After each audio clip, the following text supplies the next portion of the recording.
Finally, you won. Yeah, so the system working fine.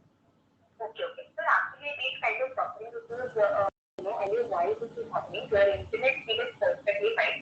Sometimes what happens, the system bandwidth and server bandwidth is so in such cases, if you have a internet system with you perfectly fine, now you can go right now, and if any particular one going live in the other system is well, right, suppose it remains right. Okay. Yeah. Thank you. Thank you. Just 1 second, guys. 1 second, please.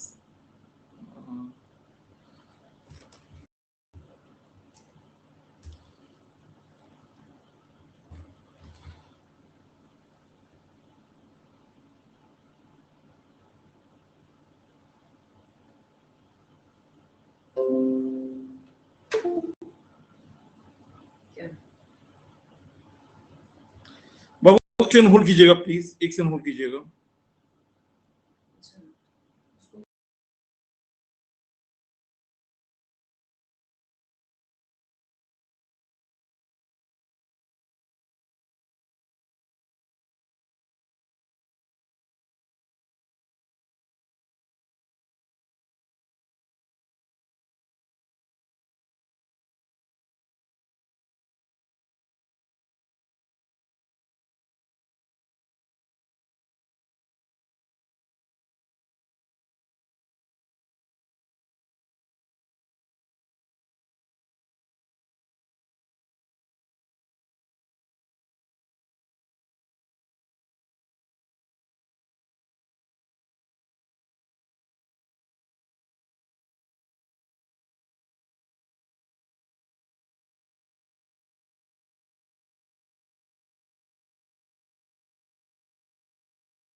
Surprisingly ये first class में हो रहा है. अब voice आ रहा है बाबू, एक बार confirm कीजिए. Thank God. चलिए जल्दी से कंफर्म कीजिए, क्या अब सब कुछ सही है? अगर सब कुछ सही है, हम लोग बाबू स्टार्ट करेंगे राइट अवे. वेरी गुड, अब सही हुआ. सर इश्यू क्या था, फ्रैंकली मैं बताऊं तो अभी तक पता नहीं चला एग्जैक्टली इश्यू क्या था. अब उसका बैकएंड चेक होगा ड्यूरिंग कोर्स. मैं आपको बताऊंगा कि जो सिस्टम होता है उसमें क्या क्या लगते हैं, कितने पावरफुल होती हैं. उस स्टैंडर्ड पे सिस्टम बहुत पावरफुल है, कुछ मिसमैच हुआ है. तो अनअकैडमी का जो सर्वर है और जो हमारा सिस्टम है, कुछ उसमें हल्का मिसमैच है, इस कारण से दिक्कत आई है. बट आई बिलीव अब सब सही है. चलिए, इधर इतने सारे बच्चे आ गए. And start with I am so sorry कि पहला लेक्चर में ये दिक्कत आया, बट अब विश्वास रखिए बहुत जबरदस्त पूरा लेक्चर होगा, पूरा कोर्स होगा. हम लोग स्टार्ट करेंगे. क्या उसके पहले मैं 2-3 फाइल अपलोड कर दूं, क्योंकि मैंने अपलोड किया था, बट आप समझ लो जैसे सिस्टम चेंज हुआ तो पुराने जो फाइल्स थे वो सारे हट गए, नए फाइल्स आ गए. मैं बस वो सिस्टम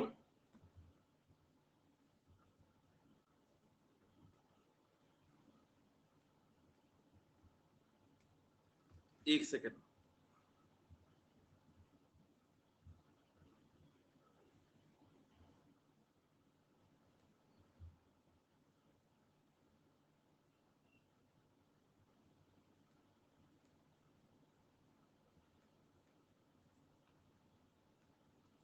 बस मुझे एक समय दीजिएगा थोड़ा सा, ताकि मैं अपलोड कर दूं जो मैं लेकर आया हूं आपके लिए।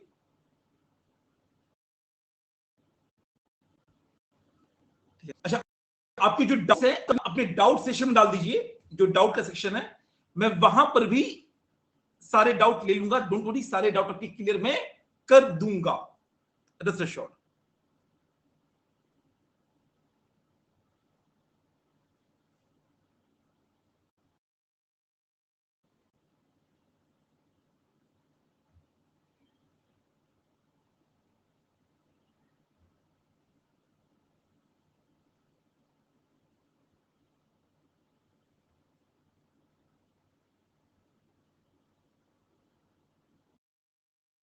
जस्ट एक अपलोड, ताकि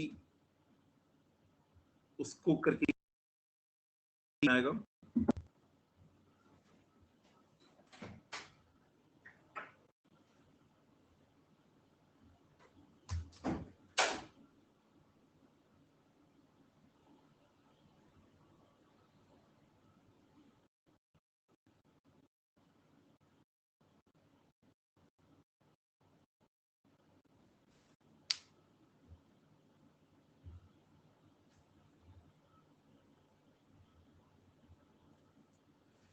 चलिए बाबू, स्टार्ट करते हैं अपना सेशन। सी, इससे पहले मैं स्टार्ट करूं, मैं एक छोटा सा इंट्रोडक्शन देता हूं। आप में से कई बच्चे मुझे जानते होंगे, कई बच्चे मुझे नहीं जानते हैं। एक बात आप बताइएगा, कितने बच्चे हैं जो मुझे पहले से जानते हैं? एनीबॉडी आउट हियर जो पहले से मुझे जानते हैं? मनु, जिज्ञासा, रघुवीर, झलक, अनामिका, चंदू, संकल्प, हरप्रीत, मयूर, सारे बच्चे को प्यार भरा नमस्कार एंड वेलकम। अगर मैंने आपका नाम नहीं लिया है, लेट मी अश्योर यू, दिल क्या बिल्कुल करीब हो, केवल समय का तका जाए। आज हमारा बाबू स्टार्ट हो रहा है EIS-SM का पहला लेक्चर, ठीक है? आई अंडरस्टैंड कि कई सारी बातें आपने इसके बारे में सुनी होगी, कुछ गलत होंगी, कुछ सही होंगी। हम लोग बाबू एकदम आराम से आपको एक एक करके ब्रेक डाउन करेंगे। इस सब्जेक्ट में क्या है, हमें क्यों पढ़ना चाहिए, क्या ये है सर इसमें कुछ मजेदार है, क्या इसको इंटरेस्टिंग बनाने के लिए सर गाना गाइएगा? Answer is no. तो क्या ये इंटरेस्टिंग नहीं होगा? आंसर इज बिल्कुल नहीं बाबू, बहुत ज्यादा इंटरेस्टिंग होगा। टू गिव एन आइडिया कि बाबू हम लोग क्या पढ़ने वाले हैं, ठीक है? कहां से क्वेश्चन आएगा, क्या सब्जेक्ट से, चैप्टर से उससे पढ़ेंगे। कितने बच्चे ये देख पा रहे हो स्क्रीन पे? क्या दिया हुआ है स्क्रीन पे? क्या दिया हुआ है सर? एक कार है और एयरक्राफ्ट है, एरोप्लेन। ऐसा क्यों? लेट मी टेल यू, जो सब्जेक्ट मैं आपको पढ़ाऊंगा उस सब्जेक्ट में इस टाइप की डिस्कशंस होंगी। आई कैन से कि पूरे जो सीए का सिलेबस है एंटायर, उसमें अगर एक सब्जेक्ट है ना जो आपको मार्केट से, जो आपको एक अकाउंटेंट से सीए के बीच में बाबू डिफरेंशिएट करता है, वो अकाउंटेंट जो आपको 20,000 पर मंथ में मिल जाएगा, और वो सीए जिसकी स्टार्टिंग 2 से 3 लाख की होगी, उसका जो डिफरेंस है ना, वो ये सब्जेक्ट है। टू गिव एन आइडिया, ये एक टेक्निक है स्ट्रैटेजिक मैनेजमेंट का। अगर आपका सब्जेक्ट देखोगे, उसके बाबू 2 शब्द है, EIS एंड। मैं आप सबके बाबू डाउट ले लूंगा, आप उसका चिंता मत कीजिएगा, आप डाउट सेक्शन में बस डालते जाइए, मैं सारे डाउट ले लूंगा। अभी बस आप सुनिए, EIS कराऊंगा। SM का मतलब होता है स्ट्रैटेजिक मैनेजमेंट। जो आपने भी फोटो देखा, वो स्ट्रैटेजिक मैनेजमेंट का एक लाइव इंटरप्रिटेशन है। ये कार है रोल्स रॉयस। हालांकि आपको जान के हैरानी होगी कि रोल्स रॉयस आज BMW ग्रुप के अंदर आता है। रोल्स रॉयस का जो मालिक है एक तरह से BMW ग्रुप है। रोल्स रॉयस नहीं चाहता कि जैसे आप होंडा सिटी, क्रेटा और सेल्टोस में आपस में कंपैरिजन करते हो। रोल्स रॉयस नहीं चाहता है कि आप रोल्स रॉयस को किसी और से कंपेयर करो। अब वो आपको कैसे ये बताए, वो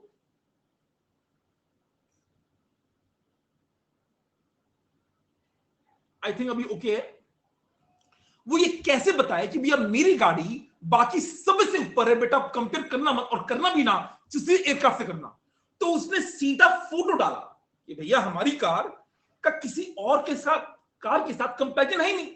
हमारी कार का जो कंपैरिजन वो सीधे किससे है? एयरक्राफ्ट से। अच्छा, दूसरा एग्जांपल अगर मैं पूछूं, बताओ बाबू, टाइम्स ऑफ इंडिया का सबसे बड़ा कॉम्पिटिटर कौन सा है? टाइम्स ऑफ इंडिया का सबसे बड़ा कॉम्पिटिटर कौन है? एक बच्चा बोला Hindustan Times, Economic Times, Forbes, Navbharat Times, Economic Times, Hindu, Global Times. Let me tell you, ये नजरिया बदल जाएगा जब आप पढ़ के निकलोगे ना बाबू या से मुझसे, तो जो मार्केट में जो होता है वो देखने का नजरिया बदल जाएगा। टाइम्स ऑफ इंडिया का सबसे बड़ा कॉम्पिटिटर है गूगल, फेसबुक, ट्विटर, क्या बात करो सर, इंस्टाग्राम। अच्छा, ये कैसे? आप समझो ना, टाइम्स ऑफ इंडिया क्या करता है?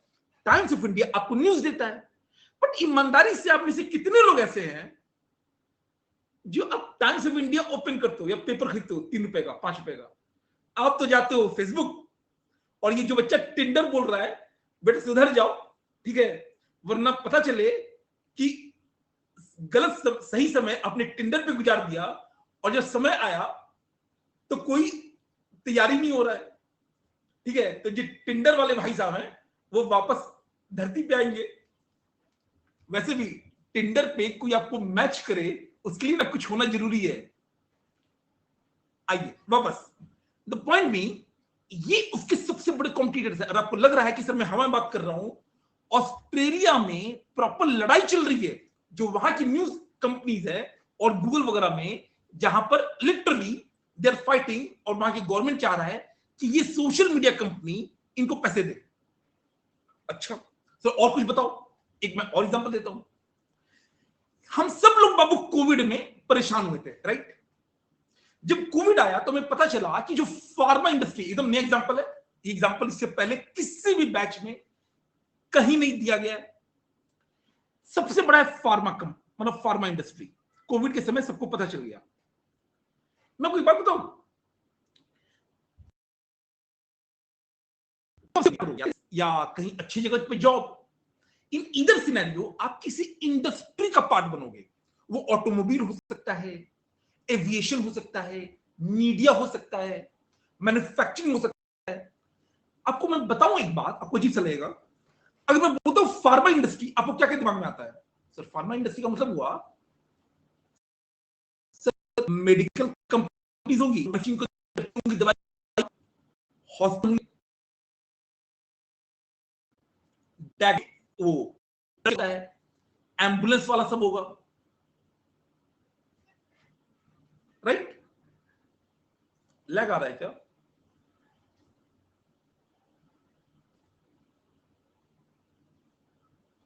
बाबू लैग आ रहा है?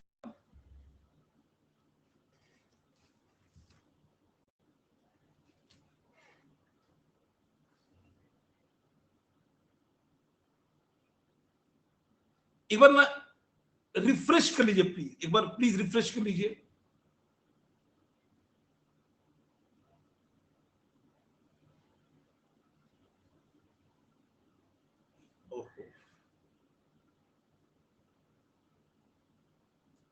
मैं फिर से बोल देता हूं, फिर से बोल रहा हूं बाबू, वॉल्यूम मैक्सिमम है, वॉल्यूम जो है वो मैक्सिमम पे है। सुनिए, कोविड के टाइम पे जो फार्मा इंडस्ट्री है उसका इंपॉर्टेंस सबको समझ में आया। And let me tell you, pharma industry बहुत ही प्रॉफिटेबल होती है। जो आप समझते हो ना कि सर सेवा भाव, परोपकार सब बकवास है, बहुत ज्यादा पैसे कमाते हैं। लेट मी टेल यू, अकेला ये कंपनी इतने पैसे कमाती है जितने ये बाकी लोग मिल जाएंगे ना उससे कई गुना ज्यादा पैसे कमाती है। एक तरह से बोल सकते हो इस पूरी इंडस्ट्री का जो प्रॉफिटेबिलिटी है, अगर मैं आपसे बोलूं कि सर ये इंडस्ट्री प्रॉफिटेबल है कि नहीं, आंसर इज यस, प्रॉफिटेबल है, बट वो सारा प्रॉफिट ना इनके पास है। मेडिकल कंपनी, एक और एग्जांपल लीजिए, कितने लोगों को पता है गो फर्स्ट के बारे में? आप में से कितने भाई लोग हैं जो गो फर्स्ट के बारे में सुने हैं? जैसे स्पाइसजेट है, इंडिगो है, ये बैंकरप्सी में जा रहा है। कहां जा रहा है? बैंकरप्सी। अच्छा, सर हमने तो सुना था कुछ दिन पहले जेट एयरवेज भी बैंकरप्सी में गया। सर उसके पहले वो माल्या भाई किंगफिशर वो भी बैंकरप्सी में गया। एयर इंडिया को टाटा ने खरीद लिया, वरना वो भी बैंकरप्सी में जाता। आप जानते हो कि जो एविएशन इंडस्ट्री है उसमें क्या, आप समझिए, देखिए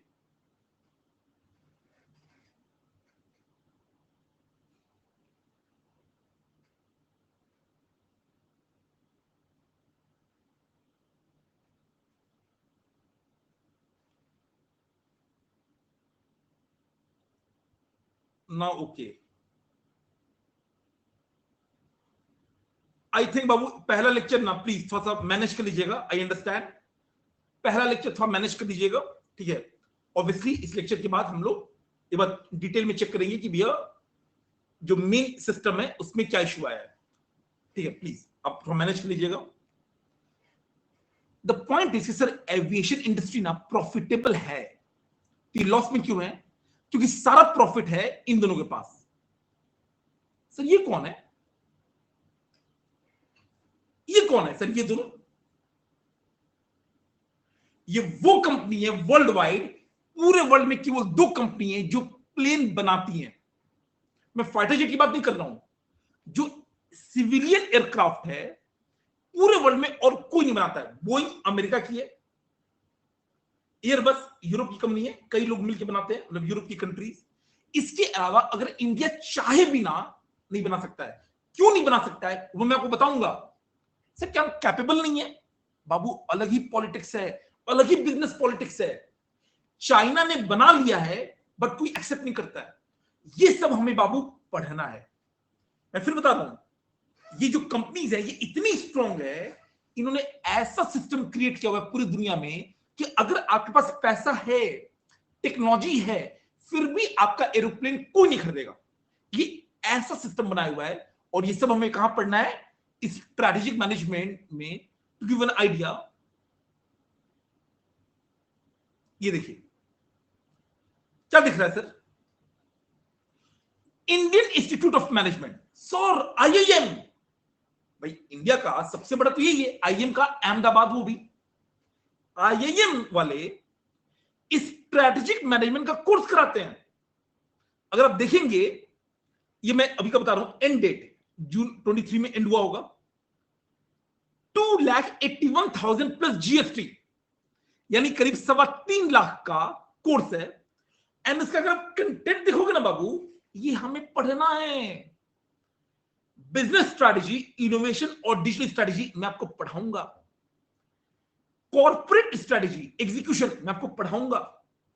और कॉर्पोरेट गवर्नेंस और स्ट्रैटेजिक लीडरशिप ये भी मैं आपको पढ़ाऊंगा। दुनिया भर के डोमिनोज, अंबानी, अदानी सब कवर करेंगे हम लोग। तो इस लेवल का बेटा हम लोग यहां पे करने वाले हैं। तो जो हो रहा है ना कि एआई सिस्टम सर इंटरेस्टिंग है कि नहीं, आप समझ लो। आईआईएम का मतलब हुआ पहले बच्चा ग्रेजुएट होगा, फिर पोस्ट ग्रेजुएट होगा, फिर जाके ऐसे स्पेशलाइज कोर्स करेगा। वो आपके सिलेबस का पार्ट है। और विश्वास रखिए हम लोग इस लेवल पे कराएंगे कि आपको चीजें समझ में आएंगी। आपको आइडिया लगा होगा कि हम लोग अंडरलाइन केवल नहीं करते हैं, हर कॉन्सेप्ट के पीछे कोई ना कोई रियल लाइफ प्रैक्टिकल एग्जांपल होगा जिसको मैं लपेटे में लेकर आऊंगा। जाते जाते एसएम को हम अलविदा करेंगे क्योंकि हमें स्टार्ट करना ईआईएस से। एक मैं आपको देता हूं, कितने बच्चे बचपन में नटराज पेंसिल यूज करते थे? नटराज बचपन में कितने लोग यूज करते थे? बचपन में नटराज जितने लोग करते थे थम्स अप दीजिएगा। बहुत बढ़िया। और कितने लोग अप्सरा यूज करते थे? अप्सरा, अप्सरा ये भी बहुत अच्छा था। कौन ज्यादा अच्छा है बताइए? अगर मैं पॉल करूं या, ठीक है पॉल छोड़िए, कौन ज्यादा अच्छा है, नटराज या अप्सरा? सारे बच्चे आपस में लड़ रहे हैं, लड़ रहे हैं, लड़ रहे हैं। मेरे बाबू ये दोनों एक ही कंपनी का है क्या? ये दोनों हिंदुस्तान पेंसिल लिमिटेड का है। द पॉइंट भी कि दुनिया बहुत खराब है और अक्सर जो आपको लगता है कि कंपटीशन में है, वो सब एक ही भाई बंधु हैं। लड़के, जैसे जितने भी लड़के हैं, मैं लड़कियों का एग्जांपल दूंगा, जब आप सीए बनोगे, जब पैसा आएगा, पापा के पैसे पे नहीं, अपने पैसे पे, तो मैं 2 ब्रांड बताता हूं जो आप यूज कीजिएगा, या तो लुई फिलिप या वैन हुसैन। ये दोनों लड़कों के लिए, अगर आप अनलेस की कोई बहुत ही करोड़ोंपति नहीं हो, ये बहुत अच्छे ब्रांड है, अच्छे वाले, दोनों का मालिक सेम है। और लड़कियों में डब्ल्यू, सर डब्ल्यू क्या होता है? ये कुर्ती का ब्रांड है, कुर्ती एंड सूट्स का। और ओरेलिया, एकदम कंपटीशन में दोनों, आप किसी भी मॉल में जाओगे आपको दोनों एक साथ दिखेगा। ये सब बाबू एक है, लुई फिलिप वैन हुसैन एक है, डब्ल्यू ओरेलिया एक है। मैं देखता हूं लड़कियां डिबेट करती हैं, डब्ल्यू अच्छा है, ओरेलिया अच्छा है। जो उनका मालिक है वो सामने बैठकर आराम से हंस रहा है, क्योंकि बेटा जो तुम कंपटीशन कर रहे हो, पैसा तो आएगा उन्हीं के पास। समझ में आ रहा है? आदित्य बिरला ग्रुप, ये बात सही है, बाकी मैं डिटेल में बताऊंगा बाद में, ये आदित्य बिरला का है। खैर, तब वो दिखा होगा कि थोड़ा सा अलग है। अगला है कि सर ईआईएस क्या है, क्योंकि पढ़ना तो हमें बाबू, आई थिंक एसएम आपको समझ में आ रहा है? एसएम, अच्छा सिलेबस में कितना कितना चैप्टर है वो सब मैं कराऊंगा। मैं बस आपको एक हिंट दे रहा हूं कि जो हमने सुना है ना कि सर बोरिंग है, मजा नहीं आएगा, आपको दिख रहा होगा कि बाबू बिल्कुल बोरिंग नहीं है, और हर टॉपिक के पीछे एक कॉर्पोरेट हिस्ट्री का एग्जांपल है। अगला है enterprise information system. My God, कई बार बच्चा बोलता है सर इसका नाम याद नहीं हो रहा है, एंटरप्राइज इंफॉर्मेशन सिस्टम। सर इसको ना हटा ही देते हैं।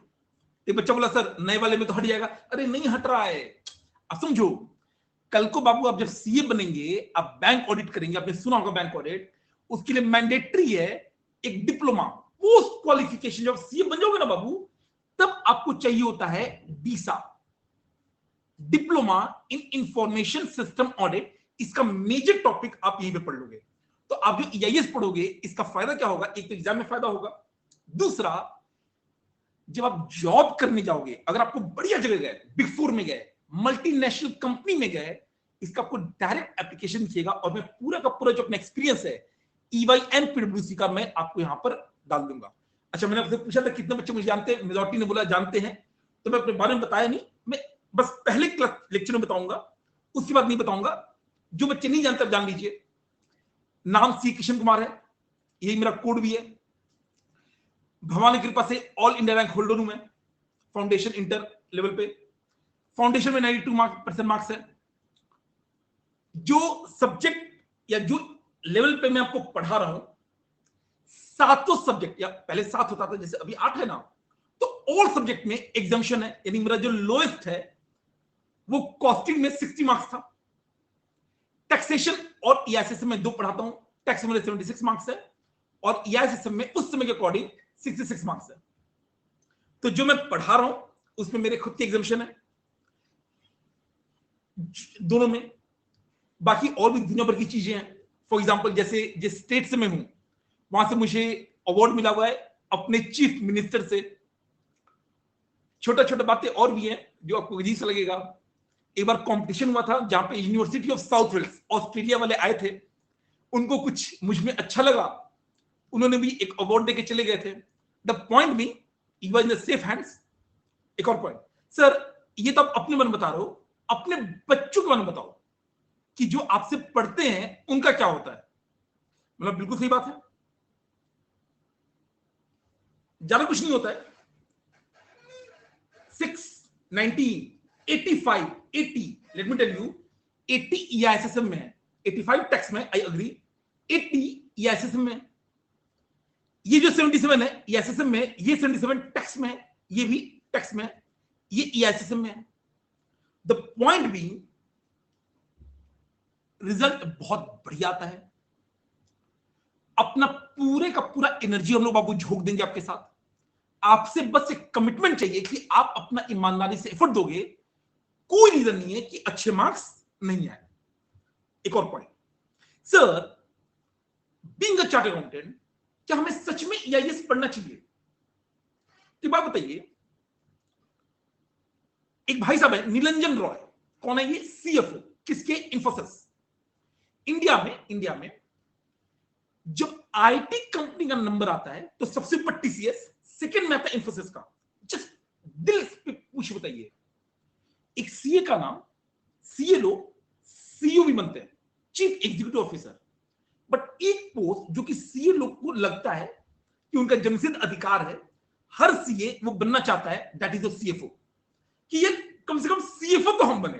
ठीक है, सीईओ कोई और भी बन सकता है, और तो हम लोग ट्राई करेंगे कि हम इसी भी ऊपर सीईओ बने, बट सीएफओ तो भैया सीए लोग को लगता है कि भैया हमारा दम है।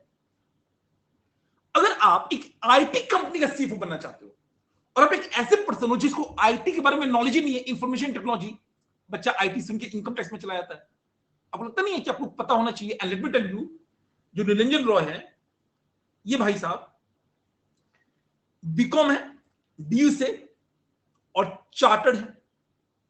आगे देखते हैं, चलो हो सकता है सर एक गलती से किसी ने बना दिया। अगला है विप्रो। अगेन विप्रो भी बाबू बहुत बड़ा है, ये भाई साहब भी चार्टर्ड है।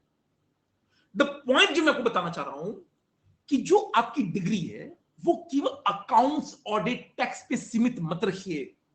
मैं आपको ईमानदारी से बता रहा हूं, देखो अगर आप मानते हो कि मेरे पास थोड़ा सा ज्यादा एक्सपीरियंस है, हालांकि हमें बहुत अंतर नहीं है, 2009 में मैं 12th पास किया, तो आप अकॉर्डिंगली देख लीजिए मैं आपसे कितना बड़ा हूं। बट द पॉइंट भी कि हम लोग बराबर नहीं है, ऑलमोस्ट, छोटा कुछ सालों के अंदर है। बट जो एक्सपीरियंस मैं आपको बता रहा हूं ना, एंट्री पास करने का अकाउंट्स में और रिटर्न फाइल करने का टैक्स में, आपको 30,000 से ऊपर कोई नहीं देगा। क्या बोला मैंने? एंट्री पास करने का अकाउंट्स में और रिटर्न फाइल करने का टैक्स में आपको 30,000 से ऊपर कोई नहीं देगा। अगर आप चाहते हो ना इससे थोड़ा ऊपर क्लेम करने का, अपने आप को बाबू उस लेवल पे डेवलप करना पड़ेगा। एंड कोशिश यही रहेगी कि जब मैं आपको पढ़ाऊं, एग्जाम पर्सपेक्टिव तो रहेगा ही, क्योंकि एग्जाम में बाबू हम लोग अल्टीमेट ऑब्जेक्टिव वही है, बट साथ ही साथ एक साइड ऑब्जेक्टिव ये भी है कि जब आप मुझसे पढ़ के निकलो तब मार्केट को नए नजरिए से देख सको।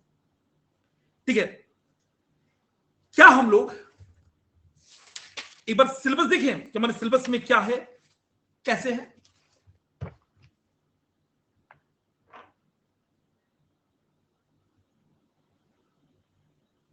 ठीक है, आइए, बाकी बातें बहुत सारी होंगी, आप चिंता मत कीजिए, सब कल्याणी बाबू नोट्स वगैरह सब मैं बताऊंगा, उसका आप चिंता मत कीजिए। आइए, एक पेपर पेन लेके बैठिएगा, इनफैक्ट पेपर मत दीजिएगा, नोटबुक लेके बैठिएगा। कई सारे डायग्राम्स में बनाऊंगा, कुछ बातें मैं लिखवाऊंगा, वो बातें आपको भी बाबू क्लास में लिखनी है। सबसे पहला है कि सर ये पेपर कितने मार्क्स का है? तो पेपर नंबर है बाबू ये 7। कितने मार्क्स का है? कितने मार्क्स है बाबू ये पेपर? क्योंकि माइंड यू, अगर आपको एग्जाम में द मिनिमम अगर 75 लाना है, माइंड यू, मुझे जब 66 आया था ना, मुझे ये बोलने में कोई शर्म नहीं है कि मुझे घंटा नहीं पता था। किताब मिला था, आराम से मैंने किताब उठाया, पढ़ा, आधा समझ में आया, आधा ऊपर से उड़ गया, एग्जाम में देकर आया, 66 मार्क्स लेकर आ गया। जो मैं आपको दूंगा ना वो उससे कहीं सुपीरियर होगा। एंड द फैक्ट कि कई बच्चे अब 75 प्लस ला चुके हैं, तो ये जो कहानी है कि सर मार्क्स नहीं आता है, तो नवंबर 22 के रिजल्ट में 80 और 77 आया है, तो मिनिमम बाबू 75% मार्क्स तो हम लोग स्कोर करेंगे, या टारगेट तो उतना रखेंगे। तो पॉइंट है कि सर ये पेपर है कितने मार्क्स का? कई बच्चे बोलेंगे सर 100 मार्क्स का, but let me tell you answer is no. ये है 100 मार्क्स का, बट एग्जाम में आता है, let me tell you, 129 marks. अच्छा बाबू एक्स्ट्रा आता है, ये बहुत बड़ी बात है, 29 मार्क्स एक्स्ट्रा आता है। कैसे? दो डिस्टिंक्ट पार्ट है। जो आपका पेपर नंबर 7A होगा, जैसे आपका जीएसटी में, इनकम टैक्स में 4A और 4B था, वैसे यहां पर है 7A है आपका EIS। क्या होता है, क्या पढ़ना है, सब मैं बताऊंगा, डोंट वरी। ये है बाबू 50 मार्क्स का, but let me tell you 50 marks का है, बट आपके एग्जाम में कितने मार्क्स का क्वेश्चन आएगा? हाँ जी, आएगा 64 मार्क्स का, यानी 14 मार्क्स बाबू ऑप्शन में होगा। तो करने में कितना समय लगेगा? तो ईआईएस का सिलेबस कंपैरेटिवली ज्यादा होता है।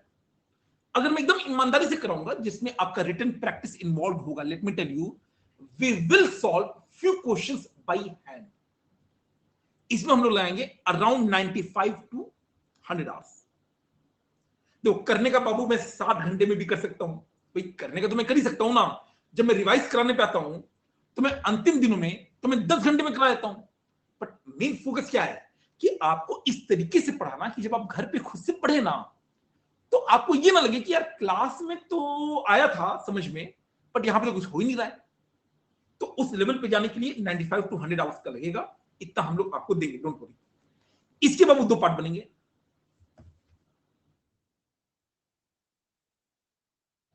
एक होगा एमसीक्यू जो कि कंपलसरी होता है 15 मार्क्स का, उसमें भी एक केस स्टडी होगा, आप बोल सकते हैं 10 मार्क्स का अप्रोक्सीमेटली। और बाकी जो सिंपल वाले एमसीक्यू होते हैं, इंडिविजुअल एमसीक्यू, वो 5 मार्क्स के। इसके अलावा डिस्क्रिप्टिव क्वेश्चन होगा।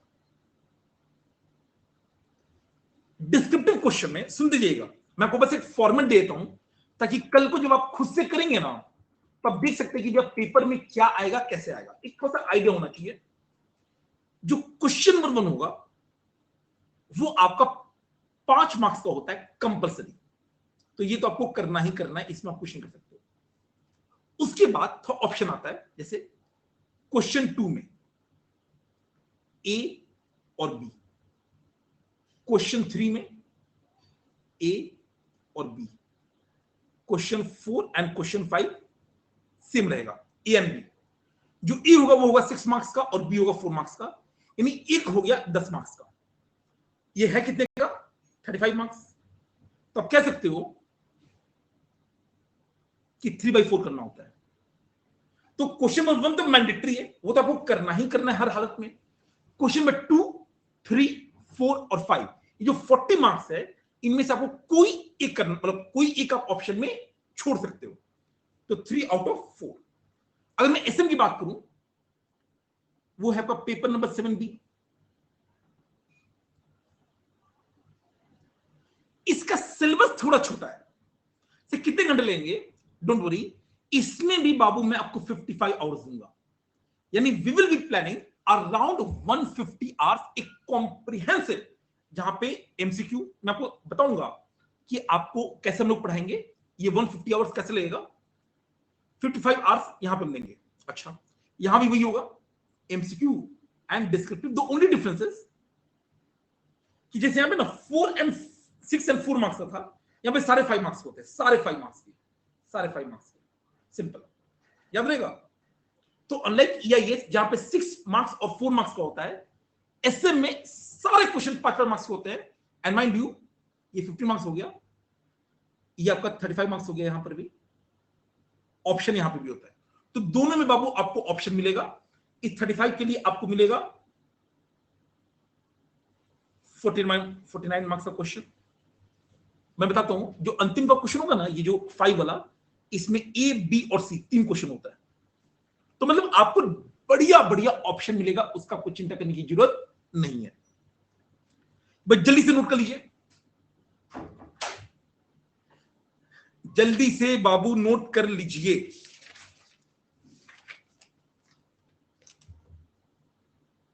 नोटेड, बहुत बढ़िया। सर हम लोग पढ़ेंगे कैसे? जिन्होंने नोट नहीं किया फिर आप स्क्रीनशॉट ले लीजिएगा, ठीक है। आवर टेक्निक, आप इसे कितने लोग ऐसे हैं? प्रणव कह रहा है सर बाबू मत बोला करो, दर्द होता है। अरे भाई वैसा कोई काम करो ना कि मेरे अलावा भी कोई बोले। वापस आइए,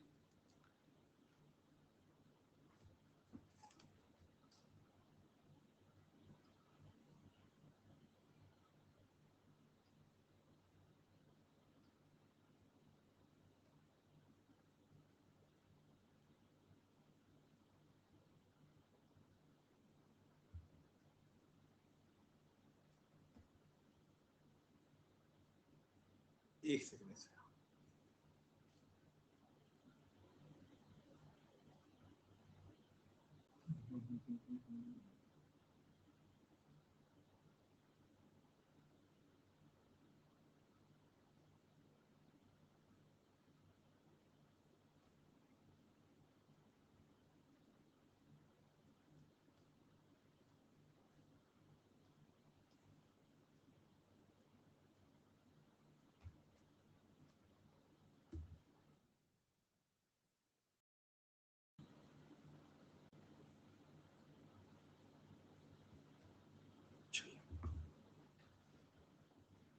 अगला है आवर टेक्निक। मैं एक बात और बताता हूं, जो मैं लिखवा रहा हूं ना, वो आप इसलिए भी नोट कीजिएगा कि कहीं ऐसा तो नहीं कि मैं अभी लंबा लंबा बोल दूं और जब कराने का समय आए तो मैं हवा में उड़ा दूं। ऐसा भी होता है कि स्टार्टिंग में तो मैं आपको बोलूं हाँ बेटा सब कराऊंगा, इतना कराऊंगा कि आपको लगा हाँ हाँ बहुत मेरा काम सेट हो गया, और जब करने की बारी आई तो कहीं पीछे तो नहीं हट जाऊं। तो जो मैं आपको करा रहा हूं आराम से देखिए, उसको नोट कर लीजिए। सबसे पहले बाबू, कोई भी टॉपिक हो, इरिस्पेक्टिव ऑफ द टॉपिक, हम लोग अंडरलाइन के पहले हर चीज का एक प्रॉपर अंडरस्टैंडिंग डेवलप होगा। कैसे डेवलप होगा? इसके लिए या तो कोई बिग फोर का कहानी होगा, या किसी एमएनसी का एग्जांपल होगा, या किसी अदर कॉर्पोरेट एग्जांपल होगा। क्योंकि जो आप पढ़ोगे, जो आपके सिलेबस में है, वो इतना प्रैक्टिकल एस्पेक्ट्स है कि हर कुछ आप इंडस्ट्री से देख सकते हो। पहला तो ये होगा, उसके जो भी लॉजिक्स होंगे वो कवर होगा। उसके बाद आपको मिलेगा एक हैंड रिटन नोट। बच्चा बोला सर हाथ से लिखा हुआ, तो लेट मी टेल यू एकदम ईमानदारी से, जब मैंने पढ़ाना स्टार्ट किया तो मैं नोट्स प्रॉपर पहले लिखा, फिर उसका डिजिटल प्रेजेंटेशन हुआ। उसको हम प्यार से बोलते हैं चालीसा। आपने इसका नाम सुना होगा, मार्केट में है इसका पकड़ बहुत ज्यादा। इसलिए भी है कि जो 1000 पेज का स्टडी मॉड्यूल है, उसमें से जो चुनिंदा, मैं लेट मी टेल यू, ऐसा कोई अटेम्प्ट नहीं किया जहां इस चालीसा से ना 100+ मार्क्स का पेपर नहीं आया। मात्र 250 पेज का होगा। अभी 5-10 पेज बढ़ गया, बट 260 पेज से अंदर है। पूरे का पूरा ईआईएस और एसएम दोनों बाबू इसमें समाहित है पूरा। और आप डिजाइन देखोगे, जो बच्चे पहली बार देखेंगे आपका मन खुश हो जाएगा। मैं आपको दिखाई देता हूं, मैं आपको एक बार दिखाऊं, होल्ड कीजिएगा एक सेकंड।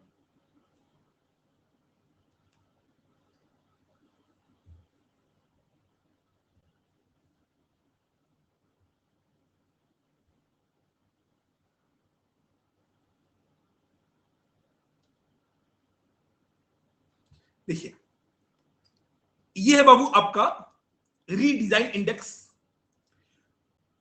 ये आपका ईआईएस से बाबू सिलेबस है। अगर आप इसको ऐड करेंगे ना, तो ये कोई ऐड करेगा तेजी में कैलसी पे कितना आ रहा है? ऑन एन एवरेज आप 30 पेज मान सकते हो, तो ये 155 पेज के करीब में है। मात्र 155 पेज के करीब में है। ये बस आपका सिलेबस है जो हम लोग करेंगे। And let me tell you, ये उसका है वे आउट। कॉम्प्रिहेंसिव मटेरियल पहला पेज। दूसरा, जो लैंग्वेज यूज हुआ है वो आईसीआई स्टडी मैथ का ही है। ऑब्वियसली इसको हमने थोड़ा सा सिंप्लीफाई कर दिया है, उसका मैं रीजन बताता हूं। देखो, ये है आईसीआई और ये हमारा लेवल। हमारा मतलब मेरा आपका, हम दोनों इसी कैटेगरी में बेटा। तो ये आईसीआई है, ये हम है। अब एज अ टीचर ना मेरे लिए बोलना बहुत आसान है, स्टडी मैथ से करो, सब कुछ स्टडी मैथ से आएगा, वो तो फैक्ट है। बट एक बात बताइए, मैं आपको ईमानदारी से बोलता हूं, despite being a rank holder through out, मुझे स्टडी मैथ का सारा कुछ याद नहीं है, और कभी भी याद नहीं हुआ। उतना रट्टा मारता, या तो मैं कालिदास हूं, भगवान ने मतलब भगवान ने उतना महान बनाया नहीं। तो हमें ना बाबू थोड़ा सा एडजस्ट करना पड़ता है। तो अगर कोई कह रहा है कि स्टडी मैथ का लिखना होता है, एग्जैक्टली वो या तो झूठ बोल रहा है या वो कालिदास है। मैं फिर से बोल रहा हूं, अगर कोई बोल रहा है कि स्टडी मैथ का लिखने पे ही मार्क्स आता है, तो दो रीजन है, या तो वो झूठ बोल रहा है, या तो वो कालिदास है और उसको खुद all India rank single digit में हो, डबल डिजिट नहीं। एट्थ तो मेरा भी था, तो सिंगल डिजिट वाला रैंक होल्डर बोले तो समझ में आता है वरना स्टडी मैट को रट्टा बाबू किसी के पॉसिबल में नहीं है। हाँ, हम लोग क्या गलती करते हैं कि अगर ये आईसीआई है, ये हम है, तो हम ये एक्सपेक्ट करते हैं आईसीआई यहां पे आ जाए। ये भी गलत है, नहीं आएगा, मार्क्स नहीं देगा, इतना सिंपल लिखोगे। और ये एक्सपेक्ट करना कि हम जब बार की सीधे यहां पहुंच जाए, इसमें भी दिक्कत है। तो जो 40 है ना, that is somewhere like this कि सर आप अपना लेवल बढ़ाओ, आईसीआई भी अपना लेवल थोड़ा नीचे करेगा। तो हम लोग ना मिडवे नहीं, हम लोग कहीं 70% में मिल रहा है। तो अगर वो 100 पे हम लोग 0 पे है, तो हम लोग कहीं पे ना 75% पे मैच कर रहे हैं। अगर आपने इतना लिख दिया जितना आपके 40 में है बाबू, तमीज से मार्क्स मिलेगा, मार्क्स नहीं कटेगा। क्योंकि जो लैंग्वेज में फिर बता रहा हूं वो आईसीआई स्टडी मैथ से ही पिक किया हुआ है। ऑब्वियसली जहां पे इंस्टीट्यूट ने बहुत ज्यादा डाला था उसको हमने थोड़ा सा सिंप्लीफाई किया है, प्रॉपरली अरेंज किया है। एंड आपको दिख रहा होगा डिजाइन कि बहुत तरीके से बनाया गया, ठीक है। अगर आपको लेआउट अच्छा लग रहा है, कंटेंट मैं आपको अश्योर करता हूं मार्केट में इससे बेटर कंटेंट बाबू पिछले 2 साल में तो नहीं आया है, मे बी 1-2 साल बाद आ जाए, इसके टक्कर में भी कुछ नहीं है। और इसको ही बनाने में हमें कुछ साल लग गए, ठीक है। अच्छा, इसके अलावा 40 से काम हो जाएगा, आंसर इज नो। उसके बाद जो अगला स्टेप आता है, इसे बाबू थोड़ा लैग करेगा, प्लीज 10 सेकंड का होल्ड कीजिएगा, 10 सेकंड, 10।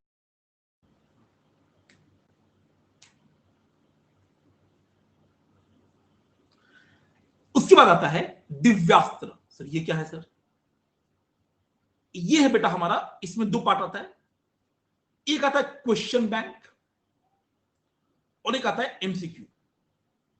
अब सर इसमें क्या है? इसमें बस इतना है कि बेटा जो हम लोग आपको देंगे ना मटेरियल, इसके अलावा आपको कुछ नहीं, मतलब कुछ नहीं देखना है। बस एक चीज देखना है, जो नवंबर 23 के लिए आरटीपी एमटीपी आएगा आज से 2-3 महीने बाद, बस वो देखना है। क्योंकि जो आईसीआई का स्टडी मैट है हमने वो कवर कर लिया। जितने भी RTP MTP past year, and पता है कब तक? मई 23 तक। हम लोग बाबू मई में बैठे हैं। जस्ट इमेजिन दिस, 25 मई को जब ये लेक्चर हो रहा है, मई 23 को जो पास्ट ईयर क्वेश्चन आया है उसके क्वेश्चन भी इंटीग्रेटेड है। तो इफेक्टिवली आपको कुछ और करने की जरूरत नहीं है। Same goes with the MCQ, same goes with the MCQ. बच्चा बोला सर ये भी दिखा दो। मैंने बोला बिल्कुल दिखाएंगे यार, इतनी मेहनत से बनाए हैं, दिखाएंगे नहीं तो रात में ना नींद नहीं आएगा।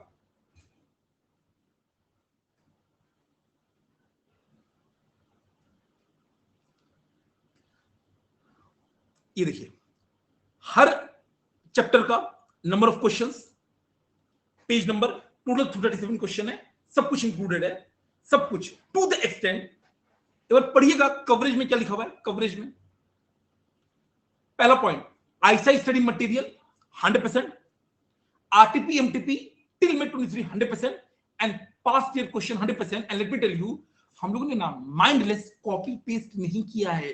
जो क्वेश्चन रिपीट हुआ है, आप देख रहे हो, जो सिमिलर क्वेश्चन रिपीट हुए हैं हम लोगों ने उसको एक साथ डाल दिया है, एक साथ। अब सोचिए कोई टॉपिक होगा, बेनिफिट्स ऑफ ऑटोमेशन कुछ होता होगा, आईसीआई ने इसको अलग अलग जगह 4 बार पूछा है। तो मैंने क्या किया, मैंने आंसर तो सेम है, चारों क्वेश्चन को हमने एक साथ मर्ज कर दिया। क्यों?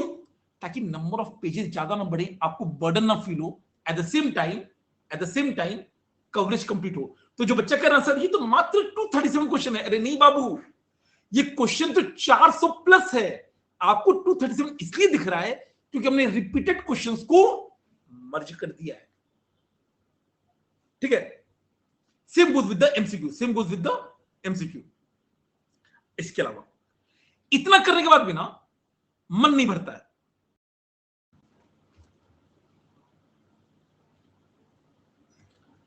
कोई लैग नहीं है बाबू। यहां देखिए, जब आपका सिलेबस एंड होगा, मतलब कोई भी चैप्टर एंड होगा, सुन लीजिए, हम लोग 2 काम करेंगे। आपका जो आईसीआई का स्टडी मैट है हम लोग इसको भी रिव्यू करेंगे। क्या बात कर रहे हो सर? एक ना मैं बताता हूं, मैं आपको कितनी बार बोलूं, आपके मन में ना कहीं रहेगा यार आईसीआई का ना स्टडी मैट, आईसीआई का ना स्टडी मैट। और मैंने क्या देखा है कि कुछ बच्चे जो खुद तो नहीं पढ़ते हैं बट उनको लगता है ना अच्छा बाकी दुनिया पढ़ रहा है, तो एग्जाम से ना 10 दिन पहले 15 दिन पहले डाउट क्रिएट करते हैं। ऐसा होता है, ये हमारे साथ भी हुआ था अपने हॉस्टल में अपने टाइम पे, आपके साथ भी होता होगा कि भाई ऐसे करियो ऐसे करियो। मैंने सोचा कि क्यों ना उसे भी निपटा दें। जब हमने सारा कुछ करा ही दिया, आईसीआईसीटी मैट हम लोग कंप्लीट आपको एक बार रिव्यू करा देंगे ताकि आपको कंफर्ट आ जाए। We have covered everything. Written practice हम लोग कराते हैं, आपने मे भी नहीं सुना होगा ये आईएसएसएम में रिटन प्रैक्टिस। रिटन प्रैक्टिस हम लोग यहां पर भी आपको लिख के बता देंगे, don't worry. And finally mock test and revision, that's it. याद रहेगा, इसको नोट कर लीजिए प्लीज, प्लीज इसको नोट कर लीजिए। हाँ एक और पॉइंट है, एक और चीज है। अच्छा बाद में कराएंगे, ठीक है, बाद में कराएंगे। सब कुछ पहले बार में बता देंगे ना तो उतना मजा नहीं आएगा। डन। आगे ये तो था कि सर मैं क्या क्या दूंगा। बाबू क्लास टेस्ट होगा, आप चिंता मत करो, ठीक है, चैप्टर वाइज हम लोग आपको प्रोवाइड कर देंगे। बट अल्टीमेट ऑब्जेक्टिव क्या है, मैं और आप मिलकर एग्जाम पास करना है। तो क्या अगर मैं केवल एफर्ट डालूंगा और अगर सामने से एफर्ट नहीं आएगा तो कोई काम बनेगा? ऐसे देखो भाई, तो बट ऑब्वियस है ना, मेरा बाबू लेवल, मैं एक लेवल तक ही एफर्ट कर सकता हूं। अल्टीमेट बाबू मेहनत तो आप ही को करना है ना। हम लोग कुछ पॉइंट लिखेंगे, सुनिए सुनिए जो मैं बोलने वाला हूं। नया पेज ओपन कीजिएगा, नया पेज। अगर आपको लगता है कि जो मैं लिख रहा हूं आप उसे फॉलो करोगे तो लिखिएगा, वरना झूठ किससे बोलना, कोई देख तो रहा नहीं है, मत लिखिएगा। तो जो मैं अभी लिखवाऊंगा 4-5 लाइन, वो आप तभी लिखना जब आपके अंदर से फीलिंग आ रही है कि ना ना सर इतना तो हम कर लेंगे, अब चिंता मत करो, इतना तो हम कर लेंगे। सबसे पहला, एम्प्टी योर कप। सर ये क्या होता है? देखो, जब लोग पढ़ाएंगे ना तो कुछ पॉइंट्स ऐसे भी होंगे जो आपने पहले कहीं सुना होगा, मे भी आपने पहले कहीं पढ़ा होगा, एंड सब कुछ बहुत बढ़िया पढ़ाता है, उसमें कोई दिक्कत नहीं है। बट जब आप मुझसे पढ़ रहे हो उस समय ना हम लोग का जो ऑब्जेक्टिव होना चाहिए वो रिसेप्टिव मोड का होना चाहिए, कि हमें रिसीव करना है, ना कि कंफ्लिक्ट के मूड में। तो जो सबसे पहला पॉइंट है वो क्या है, we have to be in the receptive mode, कि हमें हासिल करना। देखो इतना तो बाबू आप मान के जाओ कि 150 घंटे आप पढ़ लेंगे, आपका जो नजरिया है ना दुनिया देखने का वो मैं बदल दूंगा, बहुत हद तक बदल दूंगा। बस अपना रिसेप्टिव कोशिश कीजिए, जितने एग्जांपल्स में दूं, अभी तो मैंने थोड़ा बहुत दिया है, उसको कहीं पे छोटा छोटा लिखते रहिए। कहीं ना कहीं आपके इंटरव्यूज में, आपके कॉर्पोरेट डिस्कशंस में, अरे और छोड़ो दोस्तों के बीच में लंबा लंबा देने में बहुत काम आता है। तो हम लोग क्या रहेंगे, रिसेप्टिव मोड में। दूसरा, हमारा बाबू ऑब्जेक्टिव क्या है? हमारा ऑब्जेक्टिव क्या है? सबसे पहला है शॉर्ट टर्म क्लियर एग्जाम। सबसे पहला बाबू शॉर्ट टर्म है क्लियर एग्जाम।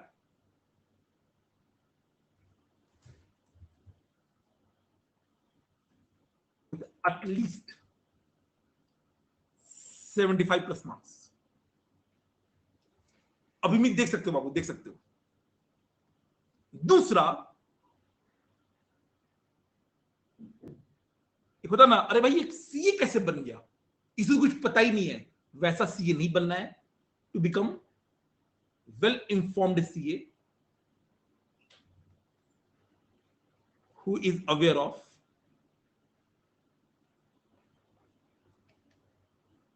latest developments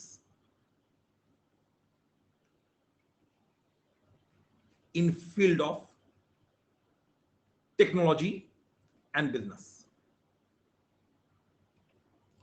और तीसरा सबसे मेन पॉइंट, सारे बच्चे कसम खाएंगे। सारे बच्चे क्या खाएंगे? कसम। मात्र 5 है, ज्यादा नहीं है। तभी लिखना जब आपको लगेगा कि सर आपसे हो जाएगा। पहला पॉइंट देखिए, और इस बात को मैं एक्सेप्ट करता हूं कि ये गलती मैंने भी की थी। जब हम लोग पढ़ते हैं ना तो अकाउंट्स के साथ ना एक अलग ही प्यार का रिश्ता है। एडवांस अकाउंट्स, एफएम, ऑडिट, इतना प्यार का रिश्ता है कि हाँ सर ये तो मस्त। ईआईएसएसएम को ना नॉर्मली, अच्छा इसमें गलती सबकी है, कुछ आईसीआई की है, कुछ हम टीचर्स की है, कुछ बच्चों की है, वो ना हमेशा बेचारा सौतेला व्यवहार मिलता है उसको। अब सोचो, अगर आपने उसको अपना नहीं माना तो वो भी तो आपको अपना नहीं मानेगा ना। जितना एनर्जी, जितना एफर्ट, जितना आप इज्जत बाकी सबको देते हैं, उतना आपको इसको भी दीजिएगा, मार्क्स यहां पर भी आता है।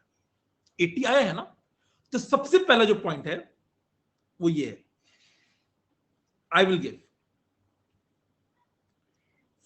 Same respect. And mind you, मैं आपको पहले बता चुका हूं, बेटा जो आपको पढ़ाया जाएगा वो आईएम अहमदाबाद में भी पढ़ाया जाता है, ध्यान रखिएगा। Same respect to EISSM and put in same efforts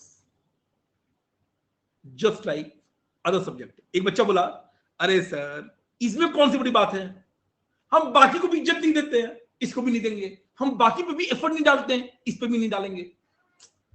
अरे भाई उतना आगे नहीं बढ़ना था, नॉर्मल बच्चों की बात कर रहा हूं, ठीक है। दूसरा,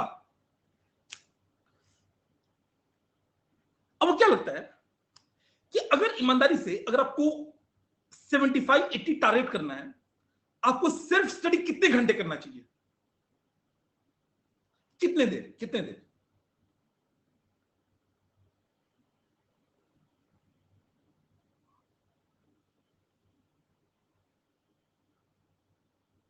देखो, जो इंसानी दिमाग है ना बाबू, 18 घंटे नहीं पढ़ सकता है, झूठ है, झूठ है।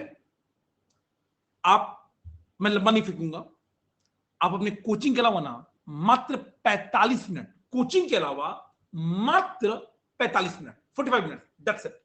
उससे ज्यादा मैं आपसे कभी नहीं मांगूंगा, केवल मांगूंगा एग्जाम जब कोचिंग हो जाएगा उसके बाद ज्यादा दीजिएगा। अभी आपको जो करना है मात्र 2 घंटे का कोचिंग और 45 मिनट का रिवीजन, दैट्स इट। अगर आप इतना कर लेते हो ना, मैं लिख के दे रहा हूं, 90% बच्चा इतना नहीं करता है, बट पास भी तो 10% होता है, सिंपल। 90% बात बच्चा नहीं करता है, ये काम नहीं करता है, तो पास भी तो 10% होता है। तो पॉइंट है, I will devote at least 45 minutes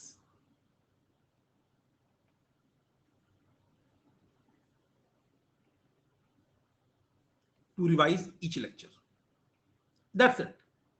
और मैं इसके बता देता हूं, 30 मिनट बाबू आपको लगाना चाहिए रिवाइज करने में, और 15 मिनट ना, 15 मिनट जो भी आपने पढ़ा है ना उसको बस लिखने का कोशिश कीजिए। जैसे मान लो कोई एडवांटेज पढ़ा है, लिखिए, ज्यादा देर नहीं, 15 मिनट। अगर आप इतना कर रहे हो, मस्त है। कितने बच्चे, थम्स अप देके बताइएगा, कितने बच्चे ये कर लेंगे?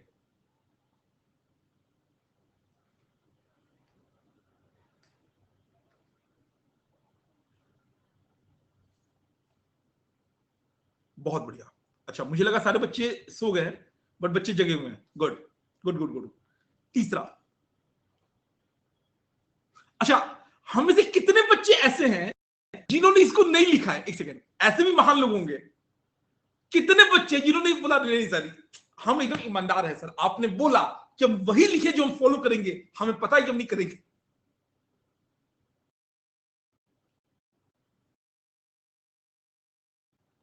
आप समझो, देखो ये जो आपको उम्र है ना, मैं आपको बता रहा हूं, 18 से 24, आप इसी के दौरान आते होगे। ये वो समय है जब ना डिस्ट्रैक्शन सबसे ज्यादा है, बट यही वो समय है ना बाबू जो आपका अगला 30-40 साल कितना अच्छा या कितना बुरा होगा वो डिसाइड करेगा। और मैं इसमें बिल्कुल हवा में नहीं फेंक रहा हूं। 18 से 24 में जब आपको सब कुछ करने का मन करेगा, जितना आकाश से बकवास, जितनी मस्ती, जितना कुछ, और यही वो समय है जब आप पे जिम्मेदारी भी है। इस गुजार लिया अच्छे से 6 साल, इसी में आप सीए बन जाओगे, अच्छा जॉब मिल जाएगा, उसके बाद तो दुनिया है ही ना करने को। प्लीज हल्के मत लीजिएगा। तपन बाबू देख सकते हो, यहां से भी कोई दिक्कत नहीं है। तीसरा, अच्छा एक और पॉइंट आपने सुना होगा, नहीं सुना तो आपको पता चल जाएगा। हम लोग फॉलो करते हैं RLR, और ये विश्वास मान के चलिए ऐसा कोई लेक्चर नहीं जाएगा। अगर मैं आपको 70 लेक्चर दूंगा, 70, तो 70 के 70 लेक्चर में भले भूचाल आए, कुछ भी हो, हर lecture it will start with the revision. Every lecture it will start with the revision, then lecture होगा, and every lecture will end with revision. Every lecture. अब मैं बच्चों को बोलता हूं कि कम से कम ना 3-4 बार रिवाइज करना होता है, बच्चे बोलता हाँ सर, एक बार हो गया, 2 बार हो गया, और इसको भी तो मान ही लेते हैं। अरे नहीं रे, अपने लेवल पे करना होता है। इसके अलावा तो मैं बाबू आपको RLR करवाऊंगा, इसमें आप निश्चिंत रहिए। बट आपको क्या करना है, सुन लीजिए। I will follow 4 hours. Sir ये क्या होता है? देखो, एक तो अगर रीड, ये तो क्लास में हो जाएगा, जो हम क्लास में करेंगे ना उसको आप इस कैटेगरी में मान लेना, रीड। उसके बाद हम करेंगे रिवाइज। अब सुनिए प्लीज प्लीज प्लीज, एक ना नॉर्मल बच्चा और एक वो बच्चा जो एग्जाम में फोड़ेगा, एक वो बच्चा जो पढ़ेगा बट एग्जाम से पहले चीजें भूल जाएगा, और एक वो बच्चा जो पढ़ेगा और एग्जाम के दौरान भी चीज याद रखेगा, उसके बीच का डिफरेंस आता है तीसरा, रिकॉल। सर ये क्या होता है? देखो, ये मानो किताब है, मैं ना पढ़ रहा हूं, ठीक है, रीडिंग नहीं, पर उतना फर्क पड़ता है, आप चीजों को ना भूल जाओगे। EISM में, लॉ में, ऑडिट में, इन तीनों में ये प्रॉब्लम आएगा। मे बी EFF, क्योंकि मैंने इकोनॉमिक्स ऑफ फाइनेंस कभी पढ़ा नहीं, तो मुझे उसका उतना आइडिया नहीं है, बट आई अज्यूम कि उसका भी नेचर कुछ ऐसा ही है। ये 3-4 जो है, इसमें ना भूलने वाला प्रॉब्लम बहुत ज्यादा है। उसको समाधान करने का एक सिंपल सा तरीका होता है कि जब आप रीड कर लें, रिवाइज कर लेना, अगला काम कीजिए आप रिकॉल करने का। रिकॉल कैसे करना है, उसके लिए मैंने आपके लिए कुछ बनाया है। सर क्या बनाया है? एक सेकंड,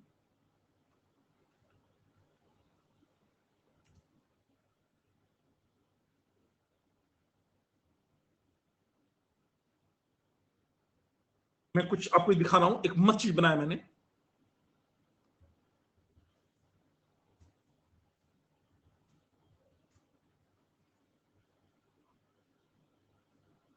ये देखिए, इसको हम बोलते हैं ड्रोन चार्ट। क्या बोलते हैं हम? Drone chart. सिर्फ क्या होता है, थोड़ा सा लैग करेगा, 10 सेकेंड प्लीज होल्ड कीजिएगा।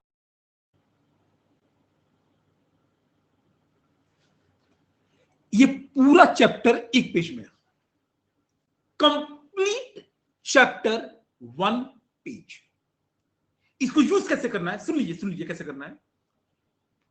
अगेन देखो, जो करेगा वो फायदे में रहेगा, जो नहीं करेगा मैं क्या कर सकता हूं, मैंने तो अपना बना दिया ना। आप अपने पड़ोस में जाइए, और E3 पेपर होता है, जो आपका बुक होता है ना, बुक, उसको हम बोलते हैं A4, ये वाला। एक होता है A3 बड़ा होता है, काफी बड़ा होता है, इतना बड़ा होगा। आप इसका प्रिंट आउट निकालिए, एक नहीं, कम से कम 2-3, और सुनिए कैसे होगा, कैसे यूज करना है इसको। इसमें आपका पूरा चैप्टर कवर्ड है, मतलब पूरे चैप्टर में आपको जो जो कुछ पढ़ना है, एवरीथिंग हैज बीन मेंशन्ड, बस केवल हेडिंग दिया हुआ है। तो आपने क्लास कर लिया, आपने रिवाइज कर लिया, अब आपको ये देखना है ना कि सर हमें जो पढ़ा वो याद आ भी रहा है कि नहीं। आखिर वही है कि आगे पढ़ते जा रहे हैं और पीछे का भूलते जा रहे हैं। तो आपका काम क्या होना चाहिए कि आप इस में लिखना स्टार्ट कीजिए। जैसे मान लीजिए इशू होगा,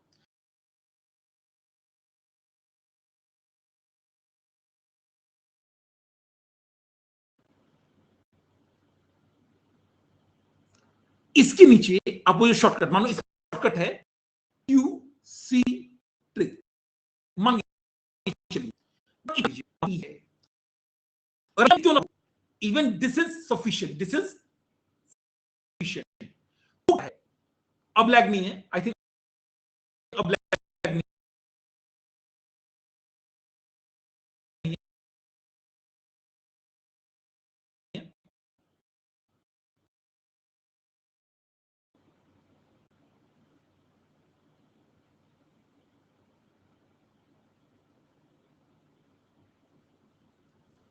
चलिए, ये जो मैंने समझाया वो समझ में आया बाबू? ये जो मैंने समझाया वो समझ में आया? कैसे करना है इसको यूज? जैसे मानिए कोई भी फीचर है, मानो आपको एक सेकेंड,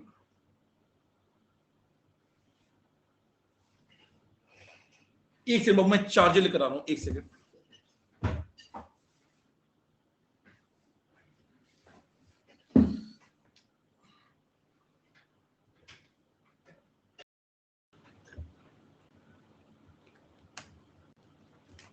चलिए देखिए, मैं फिर से बोल देता हूं। मानिए ये फैक्टर्स है, अब इसे एक शॉर्टकट है, शॉर्टकट है C8, उससे कुछ होता होगा। आपका काम पता है क्या है? आपका काम बस ये है कि आप यहां पर बस वो लिख दीजिए। अगर आपने पढ़ा है, आपने अगर शॉर्टकट लिख दिया ना, उससे भी आपको रिकॉल होता है। तो जब आप इस चार्ट का यूज करेंगे, उस दौरान आपके पास कोई बुक नहीं ओपन होना चाहिए, आपको बस टॉपिक देखना है, उस टॉपिक के दम पे उसके जो कंटेंट है वो आपको याद आना चाहिए। अगर वो याद आ रहा है, you are good to go. अगर वो याद नहीं आ रहा है, देन बेटा आपको ये वाला काम अभी दोबारा करना रहता है, और इसी को हम बार बार रिपीट मारेंगे। ये चार्ट प्रिंट करवाना है, और वो भी कैसे करवाना है मैं फिर बता रहा हूं। A3 पे कैसे करवाना है? अगर मिल जाए A3 बाबू बहुत बढ़िया होगा, क्योंकि ये चार्ट ना तभी इफेक्टिव होगा जब थोड़ा बड़े वाले पेज पे हो। अगर A3 पेपर नहीं मिल रहा है, तब अपने प्रिंटर वाले भाई साहब से बोलिएगा कि जो सबसे बड़ा पेपर है उस पर प्रिंट आउट कीजिए।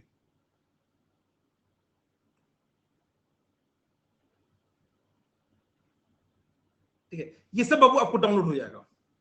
नहीं फ्लेक्स नहीं, कुछ भी। आगे चौथा, सबसे डिफिकल्ट और सबसे सिंपल, डिपेंडिंग अपॉन आपका नेचर क्या है। I will be consistent. बोलना बहुत आसान है, बच्चा करता नहीं है।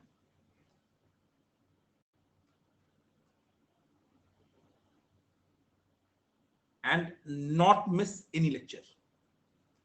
बाबू जो भी आपके अलग से डाउट है आप प्लीज डाल दीजिएगा, डाउट वाले बॉक्स में मैं सबका क्लियर कर दूंगा। And not miss any lecture. अंतिम के आधे घंटे हम लोग बस यही करेंगे, ठीक है। And fifth, I will mock test, that's it. एक बात बताना ईमानदारी से, मैंने आपको जो 5 पॉइंट लिखवाया है, उसमें से कौन सा ऐसा पॉइंट है जो आपको लगता है सर ये बहुत टफ है, मतलब ये तो इतना टफ है कि हम कर ही नहीं पाएंगे? इसमें से कौन सा लग रहा है बेटा?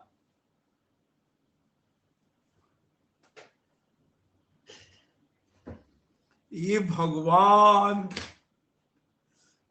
देखो अगर ईमानदारी के लिए कोई अवार्ड होता तो मैं आपको पक्का देता।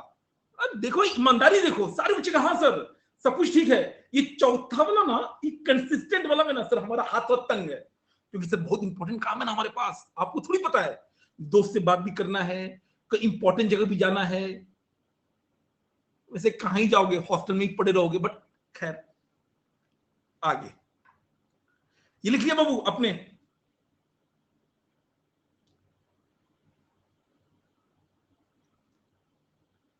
शर्मा जी गर्लफ्रेंड बाजी, ए भगवान।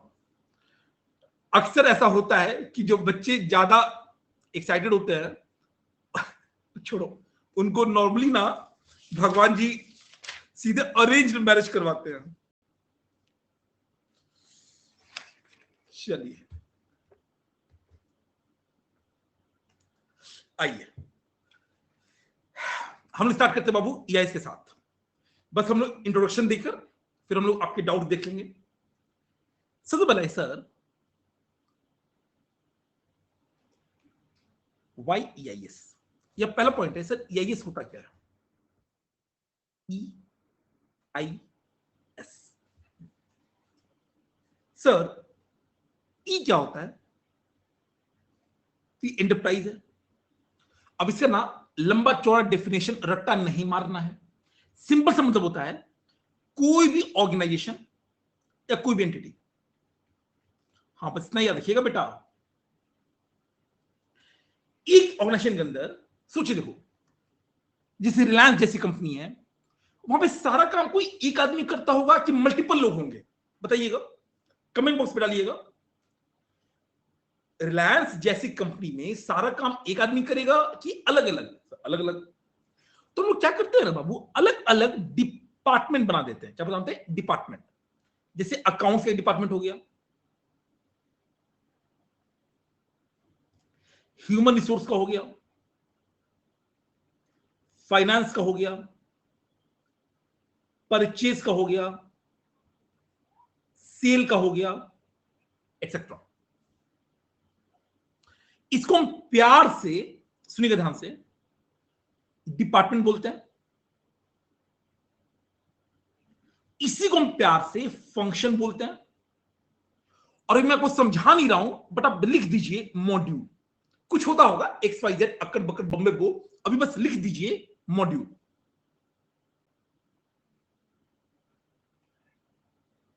ठीक है, अगला अगला है इंफॉर्मेशन। सर ये क्या होता है?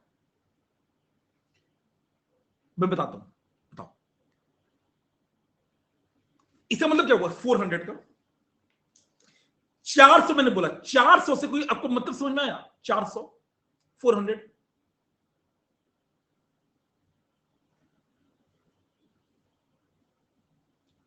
400 मार्क्स इन CA इंटर। अरे सर ये कमाल हो गया, बोथ ग्रुप पास, बोथ ग्रुप पास।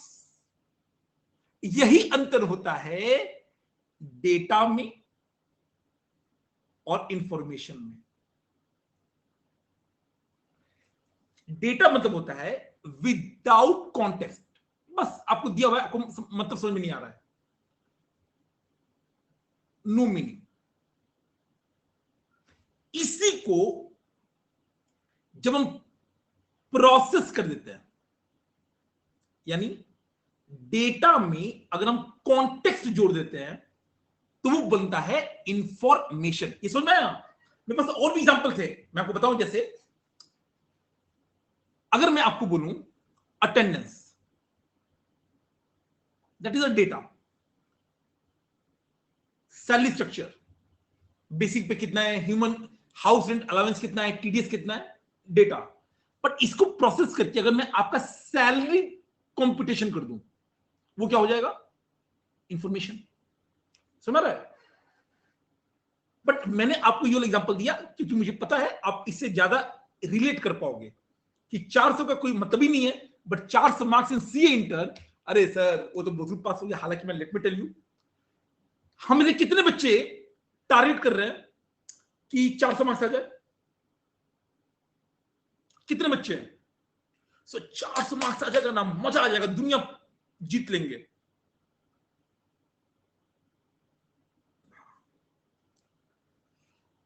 छह सौ पार, 800 पार, 600 प्लस।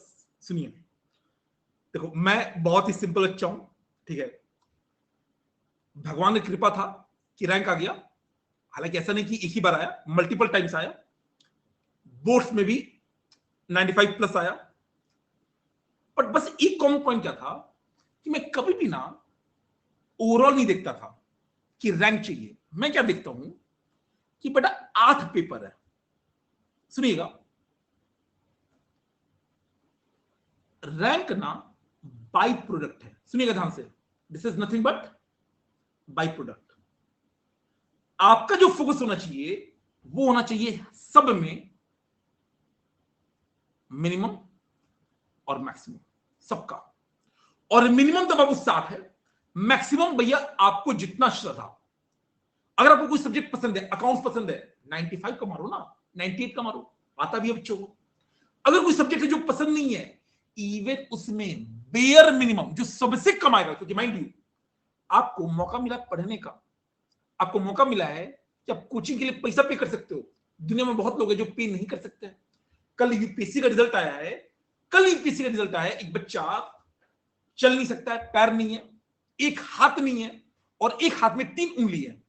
सुनिए ध्यान से मैं क्या बोल रहा हूं, चल नहीं सकता है, एक हाथ नहीं है, और एक हाथ में 3 उंगली है। भाई ने UPSC निकाला है, आईएएस ऑफिसर निकाला है भाई। तुम समझ में आ रहा है कितना बड़ा तोप चीज है। क्यों भाई? एक मिनिमम ना टारगेट सेट करो दिमाग में और रिपीट करो कि बेटा इतना तो हम लेके रहेंगे। अगर आप मिनिमम 60 ले आए, ऑब्वियसली कुछ आप 80 भी लाओगे, आपका रैंक आ जाएगा।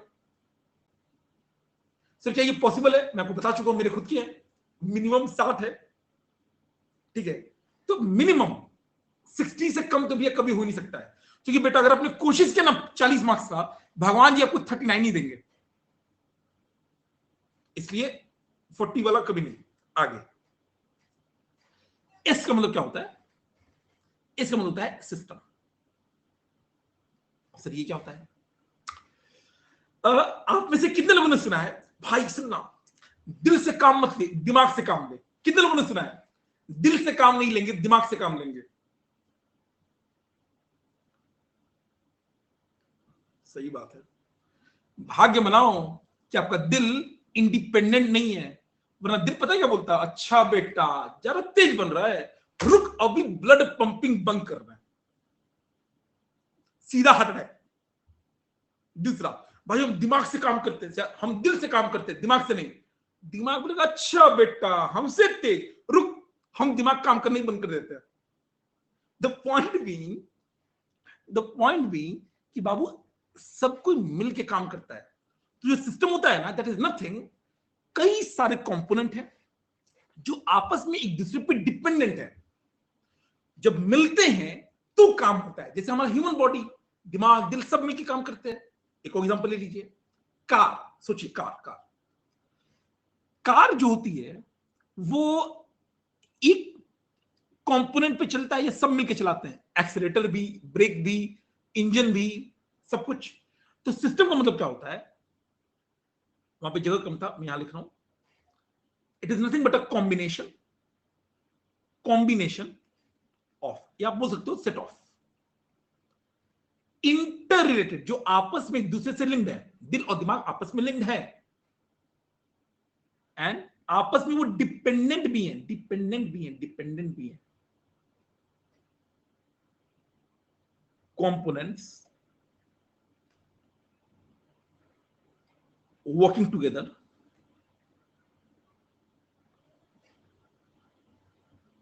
To achieve business objective. बच्चा बोला सर एग्जांपल। सबसे बड़ा एग्जांपल तो ह्यूमन बॉडी है, सबसे बड़ा एग्जांपल बाबू ह्यूमन बॉडी है।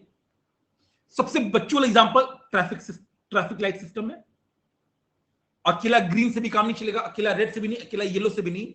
और तीसरा बहुत इंपॉर्टेंट, इंफॉर्मेशन सिस्टम। बाबू चैप्टर नंबर 3 यही है, पूरा चैप्टर 3 इंफॉर्मेशन सिस्टम पे है। मैं कोई छोटा एग्जांपल और देता हूं। सपोज हम बात करें इसकी, ऑर्गेनाइजेशन की। आप मान के चलिए आप टेस्ला हो। टेस्ला कौन हो? टेस्ला टेस्ला टेस्ला टेस्ला में क्या अकेले परचेज वाला बोल सकता है, सेल वाला बोल सकता है हम टेस्ला गाड़ी बहुत बेस्ट है, इसलिए हम सबसे इंपॉर्टेंट है, हमको बाकी की जरूरत नहीं है? बेटा सेल वाले सेल तभी करोगे ना जब कोई डिपार्टमेंट प्रोड्यूस करेगा। प्रोडक्शन वाले बेचोगे तभी ना जब कोई डिपार्टमेंट रॉ मटेरियल परचेज करेगा।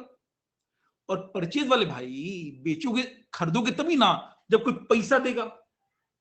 और ये जो काम करेंगे कोई ना कोई एम्प्लॉय करेंगे, तो एचआर वाला, ह्यूमन रिसोर्स वाला हायर करेगा तभी ना।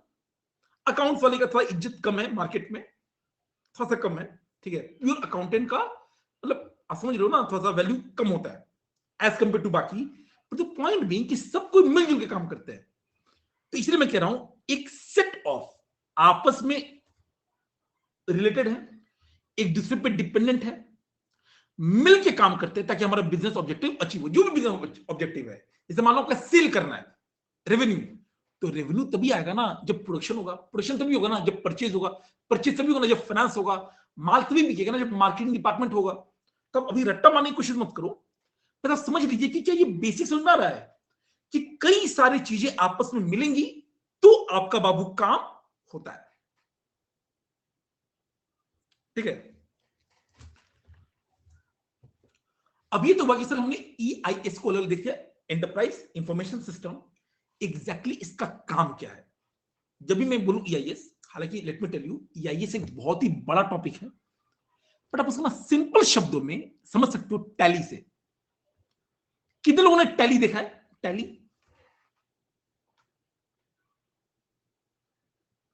देखा ना? डोंट वरी, हम लोग आपको टैली क्लास में दिखाएंगे।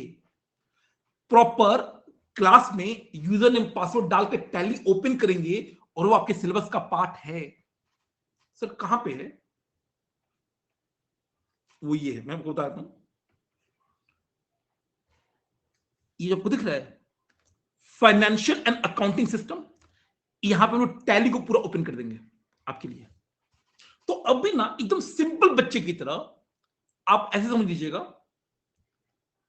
ईआईएस मतलब टैली अभी के लिए। हालांकि EIS is a wider term, but बस समझने के लिए ईआईएस। सीधा काम क्या होता है?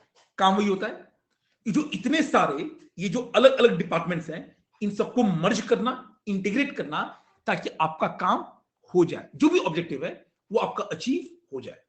तो ये ऐसा काम क्या है? EIS is used to integrate various, अब देखिएगा, प्रोसेसेस, इसी को हम प्यार से फंक्शंस बोल सकते हैं, डिपार्टमेंट बोल सकते हैं ऑफ एन ऑर्गेनाइजेशन। लिखना बाबू, अभी जब मैं समझा रहा हूं तो सुनिए, समझिए, लिखना उसके बाद। अगर टाइम कम पड़ गया तब स्क्रीनशॉट ले लीजिए, बट ड्यूरिंग द क्लास आपका कंप्लीट फोकस होना चाहिए किस पे? हाँ, क्लास का फोकस क्या होना चाहिए? लिखना की सुनना, समझना? समझना, समझना। लिखना इंपॉर्टेंट है, मैं थोड़ा बहुत टाइम दूंगा, वरना आप स्क्रीनशॉट ले लीजिएगा प्लीज प्लीज प्लीज। मेन जो आपको काम यहां पे करना है वो बाबू समझने का है, एंड ऑब्वियसली लिखने का भी है। वो आप स्क्रीनशॉट लेकर भी लिख सकते हैं, बट प्लीज लिख लीजिएगा।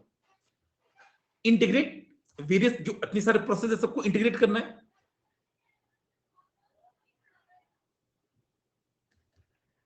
दैट इनेबल द ऑर्गेनाइजेशन, ये एक शॉर्टकट है, ऑर्गेनाइजेशन, ऑर्गेनाइजेशन प्लीज ध्यान रखिएगा, to work more effectively and efficiently,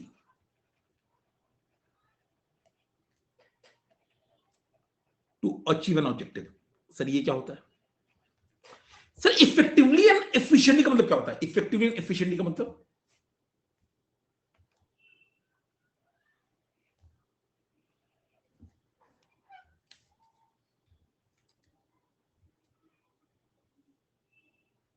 anybody?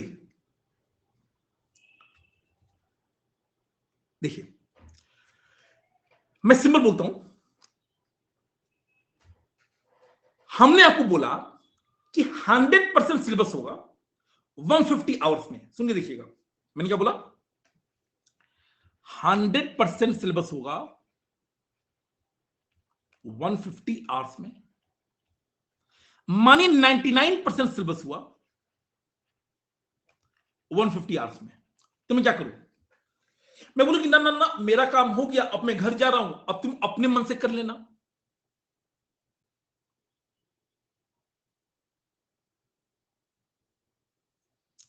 Effectively का मतलब हुआ काम होना चाहिए। इफेक्टिवली का मतलब होता है काम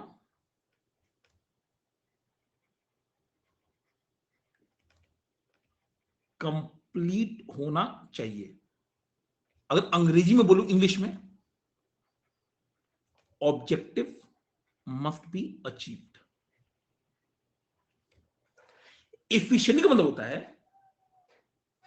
कि जो रिसोर्स कंजम्पशन है, वो टाइम का है, पैसे का है, वो कम लगे, टू द एक्सटेंट पॉसिबल कम लगे। इसका मतलब होता है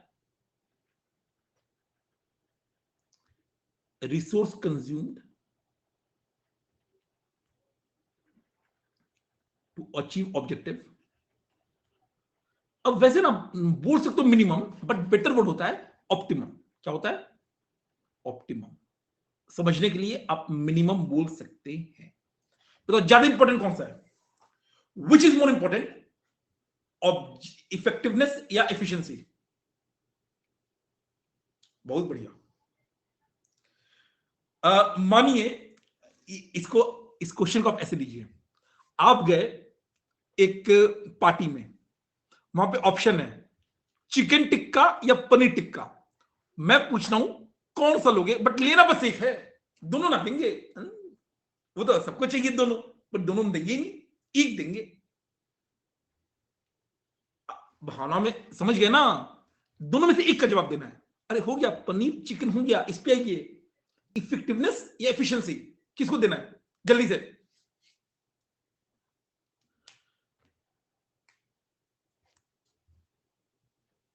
ठीक है, याद रखिएगा, any day effectiveness is greater than efficiency. Any day, any day. जीवन में बाबू आप हमेशा फॉलो कीजिएगा, ये मैं कोर्स के अलावा बता रहा हूं। अगर आपका मानो काम, कंपनी ने काम दिया, मानो आप सीए हो, क्या बनोगे? कंपनी ने बोला कि देख किशन, 31 जुलाई को मेरा रिटर्न फाइल हो जाना चाहिए, लास्ट डेट है 31 जुलाई।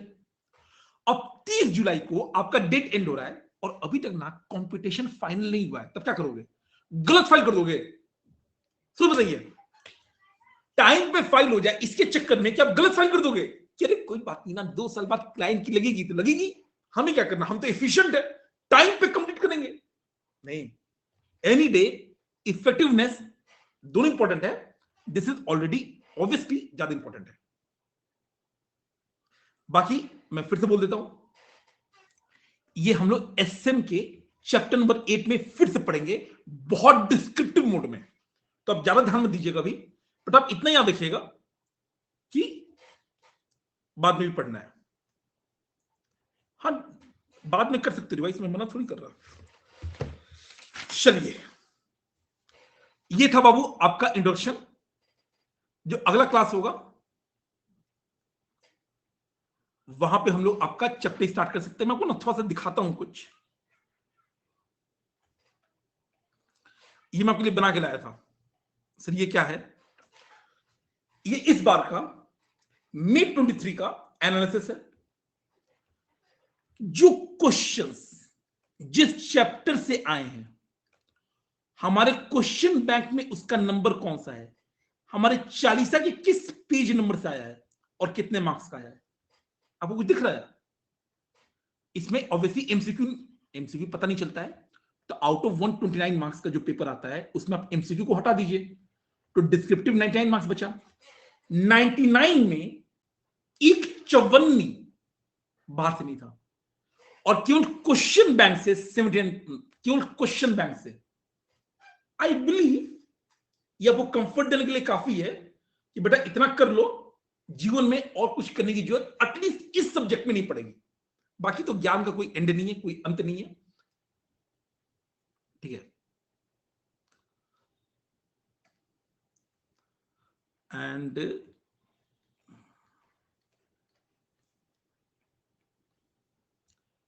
कल बाबू हम लोग स्टार्ट करेंगे, मैं आपको पहले बता दे रहा हूं कि हमारा सीक्वेंस कैसे होगा। हम लोग कल स्टार्ट करेंगे इस चैप्टर से, ऑटोमेटेड बिजनेस प्रोसेस एंड जैसे मैं आपको बताया ना, हर चैप्टर की पहले बैकग्राउंड हुआ।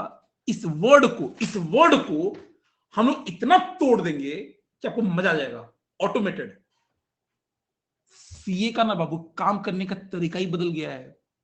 जो आप ना सुनिएगा, जो आप लेजर, कितने लोग लेजर निकालते हो, जनरल के दम पे लेजर बनाते हो, कितने लोग लेजर लेजर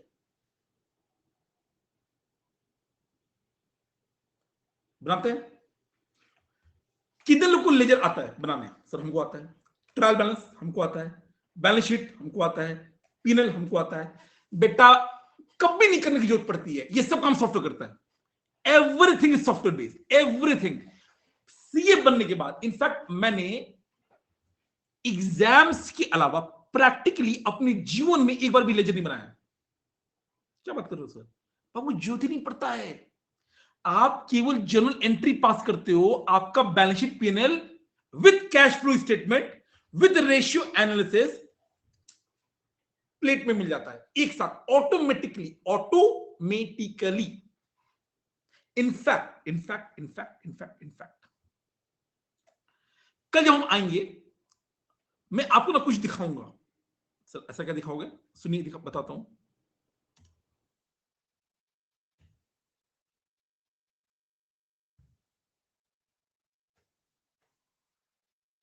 बाबू डाउट्स भी ले रहे हैं, ये लास्ट टॉपिक है। दिख रहा है? टाइटल पढ़िए, टाइटल क्या लिखा हुआ है? ऑटोमेटेड, हमने बोला ना ऑटोमेटेड आपके सिलेबस में पढ़ना है। What does automation mean for the accounting profession, ये हमें पढ़ना है। जो आप क्रिप्टो करेंसी सुनते हो आपको पढ़ना है। मशीन लर्निंग, आर्टिफिशियल इंटेलिजेंस मैं आपको पढ़ाऊंगा और मैं लिख के दे रहा हूं। ब्लॉकचेन टेक्नोलॉजी आप यूट्यूब पे 10 घंटे छान मारो, अंडरलाइन कॉन्सेप्ट ना दिक्कत होगा समझने में। हम लोग ब्लॉकचेन को भी तोड़ेंगे क्योंकि वो भी आपके सिलेबस का पार्ट है, तो वो सब करेंगे, इसे आप चिंता मत कीजिए, मजा आएगा। कल हम लोग स्टार्ट करेंगे बाबू आपके नए चैप्टर से। क्या इंट्रोडक्शन समझ में आया या नहीं आया? इंट्रोडक्शन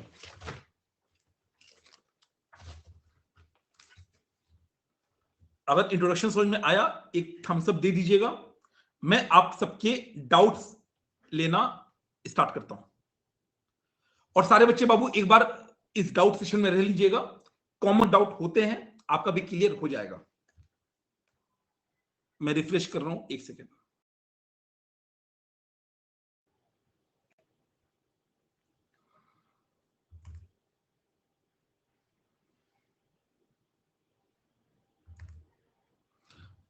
एक टेलीग्राम चैनल का भी link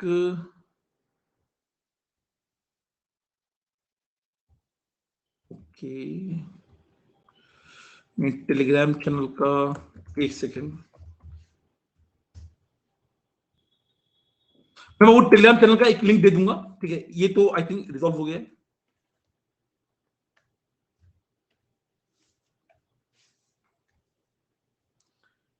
link of notes and WhatsApp group link, WhatsApp group link नहीं होगा बाबू, टेलीग्राम का लिंक होगा। वो मैं संकल्प टीम का एक बार देख लेता हूं, वो आई थिंक बना हुआ है, वो मैं आपको कल शेयर कर दूंगा। नोट्स बाबू आपको डाउनलोड करना पड़ेगा इस लेक्चर के बाद। जो पूरे का पूरा पीडीएफ है वो डाउनलोड हो जाता है, वो आप डाउनलोड कर सकते हो वहां से। Proper book form Babu, I am so sorry but वो ऐसे नहीं बढ़ सकता क्योंकि वो फिर ओपनली टेलीग्राम पे भी चला जाता है सबके पास, वो पॉसिबल नहीं है। ठीक है, बट आप यहां से डाउनलोड कर सकते हो। ईएसएम के लेक्चर के बाद सेल्फ स्टडी कितनी रिक्वायर्ड है इस सब्जेक्ट में? डॉली बाबू मैंने आपको बता दिया, रिक्वायर्ड है मात्र 45 मिनट। अगर आप ईमानदारी से कंसिस्टेंटली करते हैं तो मात्र 45 मिनट, बिल्कुल ज्यादा नहीं। आपके बुक बाई करने की वेबसाइट बता दीजिए आशीष बाबू। कुछ बातें हम लोग यहां पे नहीं बोल सकते हैं, खोजने से भगवान मिल जाते हैं। ठीक है, आप सर्च कर लीजिएगा। Sneha sir what is estimated batch completion date? बाबू ये आपका एंड हो जाएगा 31 अगस्त के पहले। सितंबर में बैच नहीं जाएगा, मतलब नहीं जाएगा, उसका आप अश्योर्ड रहिए। 31 अगस्त के पहले आपका समाप्त हो जाएगा। आपको प्रॉपर 2 महीने का समय मिलेगा, जहां पर एक बार आप हमारे साथ रिवीजन करेंगे, उसके बाद मतलब बैच कंप्लीशन के बाद, और दूसरा रिवीजन आप मॉक टेस्ट के साथ करेंगे। समझ में आया? 2 लेवल पे है। एक तो आप मेरे साथ रिवीजन करेंगे सितंबर में, और अक्टूबर में बाबू आप मॉक टेस्ट के साथ रिवीजन करेंगे। इतना आप कर लीजिएगा, आपका काम हो जाएगा।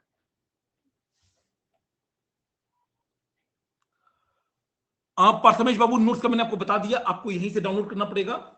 मैं देख रहा हूं अगर कोई सिस्टम हुआ जिसमें कि डेडिकेटेड प्लस वाले बच्चे को मिल जाए तो मिल जाए, वरना ओपन पूरा बुक का सेट मुश्किल है, क्योंकि वो फिर सबको बढ़ जाता है और फिर टेलीग्राम में ऐसे ही घूमते रहता है। तो उसको अभी हम लोग नहीं करना है, आप यहां से डाउनलोड कर सकते हो लेक्चर के बाद जो होता है। सर लर्न करना चालीसा या सिंपल रीडिंग करनी है?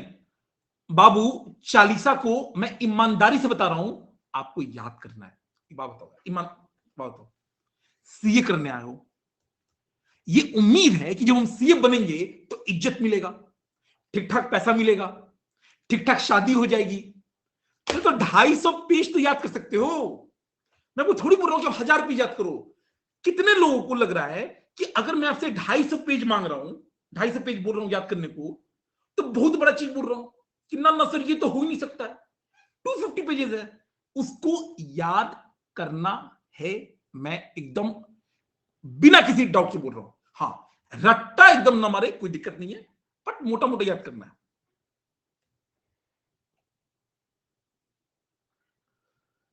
आयुषी बाबू, बुक का एक सेट होता है दैट इंक्लूड्स एवरीथिंग। बुक में Chalisa, Divyastra question bank, Divyastra MCQ और ड्रोन चार्ट, चार होते हैं। सौरभ बाबू, आप इसको सर्च कर लीजिएगा, यहां पे नहीं बोल सकते हैं।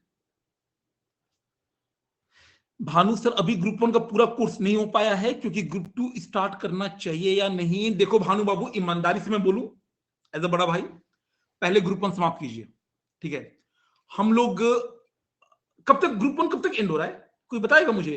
ग्रुप 1 कब तक एंड हो रहा है? ग्रुप 1 कब तक एंड हो रहा है? Very good. तो मैं आपको बता दूंगा कब से ज्वाइन करना। जो अगला ज्वाइनिंग डेट होगा ना, वो मैं आपको बता दूंगा। तो अगर आपका ग्रुप 1 एंड नहीं हुआ है, आप बाबू ग्रुप 1 करके उसके बाद ग्रुप 2 स्टार्ट कर लीजिएगा, कोई दिक्कत नहीं है। ऑब्वियसली आपका फिर बैच कंप्लीशन एक हफ्ता आगे चला जाएगा, बट दैट्स इट। उसके अलावा और कोई आपको दिक्कत नहीं होगी।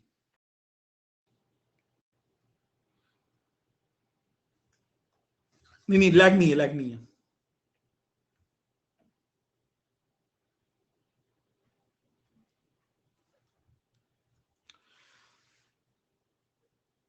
सारे टीचर ने प्रोवाइड किया एक्सक्लूसिवली फॉर प्लस स्टूडेंट। बाबू, अगर कोई ऐसा सिस्टम है कि वो बुक या नोट्स केवल प्लस वाले बच्चों तक रिस्ट्रिक्ट हो, उसका मैं अभी डिस्कशन कर रहा हूं बैकएंड पे। अगर वैसा कोई सिस्टम है, मुझे कोई दिक्कत नहीं है।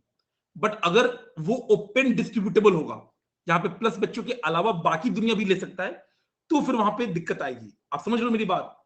अगर कोई सिस्टम ऐसा होगा कि वो केवल रिस्ट्रिक्टेड होगा प्लस वाले बच्चों के लिए, कि वहां से फिर बाहर नहीं जा सकता है, तो मुझे कोई दिक्कत नहीं है। बट अगर गूगल ड्राइव का ओपन लिंक गया पूरे बुक का, तो फिर वो तो कहीं भी चला जाएगा ना, वो तो फिर कहीं भी चला जाएगा। हाँ, ये प्रकाश अभी हम लोग डिस्कशन कर रहे हैं बैकएंड पे, एक बार करके फिर बताएंगे वो।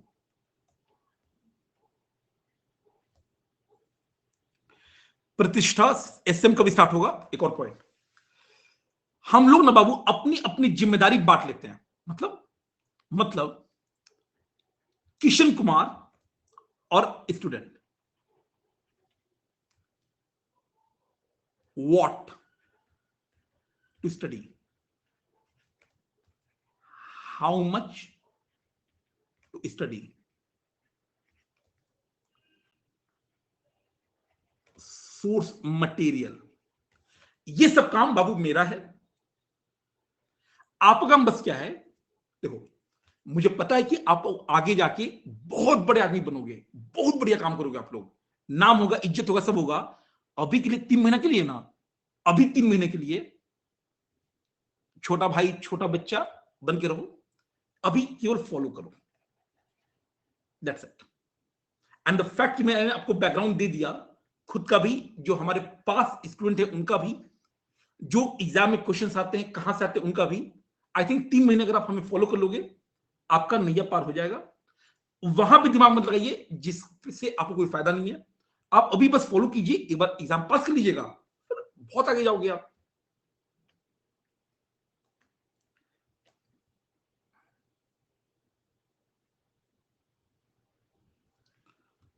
विशाल बाबू, ये अभी कंफर्म हो जाएगा, 1-2 दिन में कंफर्म हो जाएगा।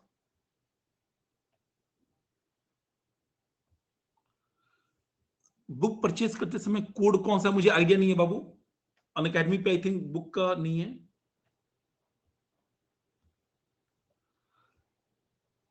रिस्ट्रिक्टेड टेलीग्राम ग्रुप बनाइए सो दैट आप नोट्स कहीं शेयर ना हो सके। अगर ये पॉसिबल होगा तो हम लोग संकल्प टीम का जो टेलीग्राम है उसको उस टाइप का बना देंगे। इसको मैं अभी डिस्कशन चल रहा है, ठीक है, आप चिंता मत करो, इसका डिस्कशन चल रहा है।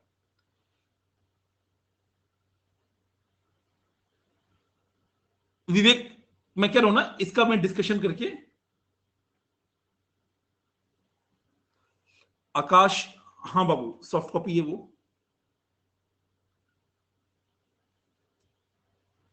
सब कुछ इंक्लूडेड है भाविक, सब कुछ इंक्लूडेड है सर। कोई रजिस्टर भी मेंटेन करना है? यस, एक रजिस्टर, बहुत मोटा नहीं बट एक रीजनेबल वॉल्यूम का आपको मेंटेन करना चाहिए। रीजन भी, ड्यूरिंग द स्टडीज मैं कई सारे ना चार्ट्स बनवाऊंगा, आप समझो इस बात को, कई बार चीजें समझाने के लिए। जैसे कल ही जब हम स्टार्ट करेंगे, अब बिजनेस प्रोसेस समझाना है, तो मैं ना एक प्रॉपर चार्ट बनाऊंगा। उस चार्ट के दम पे जो बैकग्राउंड नहीं पढ़ाया था, हर कॉन्सेप्ट का बैकग्राउंड, उसके लिए आपको रजिस्टर का जरूरत पड़ेगा। एक रजिस्टर बाबू प्लीज बना के रखिएगा। अरे चंदन बाबू प्लीज प्लीज प्लीज यार, देखो रेलेवेंट डाउट पूछते हैं ताकि समय भी बचे, सबको फायदा भी हो। रिटन प्रैक्टिस बाबू हम लोग खुद कराएंगे भी और आपको करने के लिए देंगे भी। या सिस्टम में जहां तक मुझे आइडिया है, हमारे टाइम पे तो बिल्कुल नहीं था, अभी भी कोई रिटन प्रैक्टिस नहीं करवाता है। बट ये बात फैक्ट है कि मार्क्स मिलता है लिखने से, इसीलिए 2 अटेम्प्ट, जैसे अगर आपने मई 22 का लेक्चर देखा होगा, वहां पर रिटन प्रैक्टिस नहीं है, वहां पे कोई भी क्वेश्चन सॉल्व नहीं किया गया था। हमने इसको चेंज किया है और नवंबर 23 में हम लोग रिटन प्रैक्टिस कराएंगे एंड साथ ही साथ आपको भी कुछ क्वेश्चन दे देंगे ताकि आप कर सको। अनुसा बाबू कर सकते हो, कर सकते हो, कर सको, कर सकते हो। तो वो मतलब चेंजेस होंगे, वो आप कर सकते हो।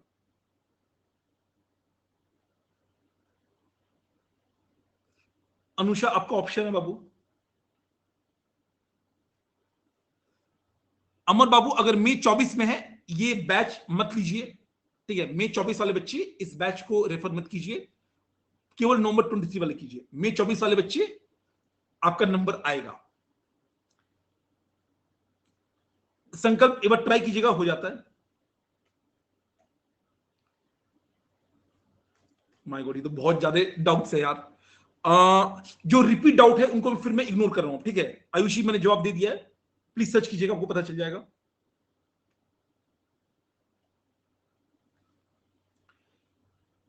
रोशन कह रहे हैं ब्लैक स्क्रीन ज्यादा प्रेफरेबल है। मैं बाबू ब्लैक स्क्रीन ही रखा हूं, अगर आपको व्हाइट दिख रहा है वो क्योंकि मे बी सॉफ्टवेयर इश्यू होगा। मैंने भी ब्लैक ब्लैक रखा है, वो ज्यादा आसान लगता है।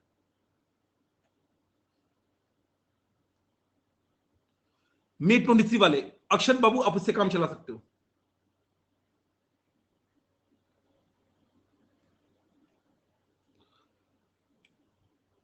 प्रियांशु कह रहे हैं ईएस एसएम दोनों की एक रजिस्टर बना ले। बाबू देखो, आपको याद चालीसा करना है, बट इसको समझाने के लिए ना, समझो, इसको समझाने के लिए हमें कई सारे डायग्राम बनाने पड़ेंगे।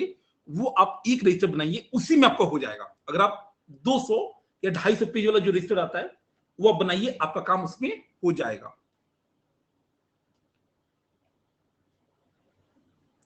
नमन कह रहे हैं आपसे बात करनी है। बाबू रेज अ हैंड कर दीजिए, मैं ट्राई कर लूंगा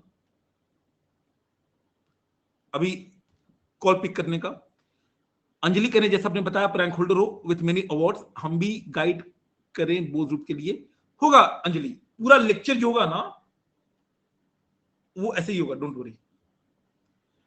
अंजलि की इतनी सुंदर राइटिंग, देखो बाबू मुझे पता है कि मेरी राइटिंग बहुत अच्छी अब नहीं रह गई है, एक टाइम पे अच्छी हुआ करती थी।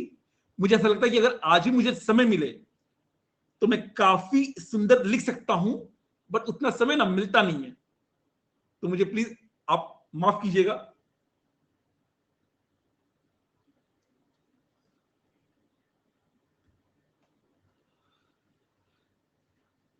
सर बीच बीच में लैग का झोंका आ रहा है बाबू, क्योंकि आज हम जो सिस्टम यूज कर रहे हैं वो हमारा जो मेन सिस्टम है वो नहीं है, इसलिए कल से सही हो जाएगा। आदित्य कह रहे हैं प्रणाम सर, खुश रहो यार, खुश रहो। मैंने आपके कुछ लेक्चर देखे थे फ्रॉम मे 22 बैच, बट मैंने सिर्फ ग्रुप 1 दिया है। अब लाइव बहुत अच्छा लगेगा, पक्का पक्का। All the best, all the best, God bless you.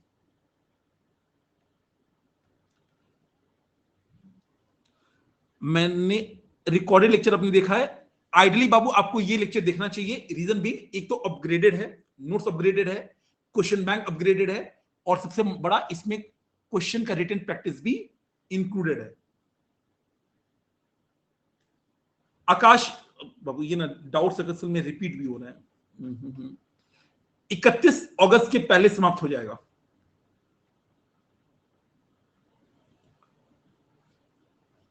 आकाश बाबू मई 23 के लेक्चर आप देख सकते हो, मई 22 वाले प्रेफरेबल मत देखिए, बहुत पुराना हो गया।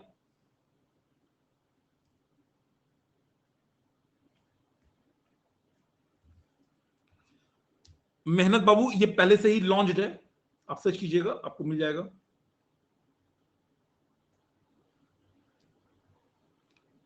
आयुष कह रहे एग्जामिशन लाने के लिए क्या करना पड़ेगा बाबू? कुछ नहीं करना पड़ेगा, जितना हमने बताया है आवर टेक्निक आप मैं वो फॉलो करूंगा, और जो आपने प्लेज लिया है, कसम खाया ना, कसम, आप उतना फॉलो कर लीजिए, आपका काम बन जाएगा।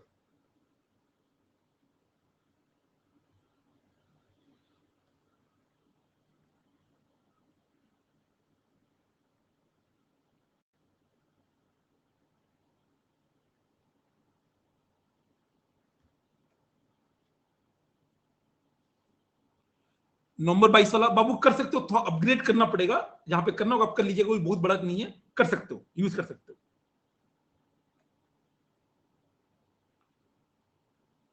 यूए की स्लाइड से डाउनलोड करेगा तो स्लाइड में आता, सो पीडीएफ में भी ढंग से नहीं पढ़ा जाता। ओके बाबू, मैं अक्षर ये बार टीम से डिस्कस करके कल आपको बता दूंगा, ठीक है। अंजलि के प्रणाम, खुश रहो बाबू, खुश रहो, खुश रहो, खुश रहो।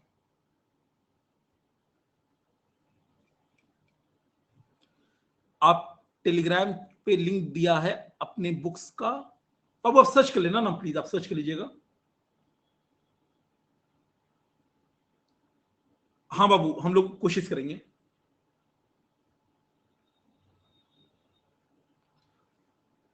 रघुवीर देखो बाबू, मैं फिर बता रहा हूं, अगर कोई ऐसा सिस्टम निकल गया जो प्लस वाले पे रिस्ट्रिक्टेड है, we will implement that, don't worry.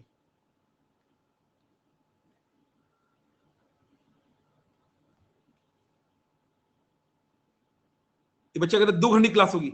आप में से कितने लोग को, अपार्ट फ्रॉम द जो टेक्निकल इशू आया, आप में से कितने लोग ऐसे हैं जिनको लगा कि ये 2 घंटे बहुत लंबे चले गए, सब एकदम मन भर गया सर? कितने लोग को नींद आया कि सवेरे से लेक्चर ले रहे थे सर, आपका आवाज सुना ना और नींद आया? कितने लोग को लगा नींद? नहीं ना, पक्का। और अभी तो हमने स्टार्ट किया है, अभी तो हमने स्टार्ट किया बाबू। क्लास की टाइमिंग बाबू नॉर्मल 12:30 बजे की होगी, 12:30 बजे की। टेलीग्राम का लिंक बाबू, जो संकल्प ग्रुप का टेलीग्राम चैनल है, वो मैं कल प्रोवाइड कर दूंगा आपको, ठीक है। बाकी टीचर्स ने भी प्रोवाइड कर दिया होगा, बाकी आप सर्च कर लीजिएगा, ठीक है। आई थिंक हम लोग ना 1-2 कॉल ले लेते हैं यार, 1-2 कॉल ले लेते हैं।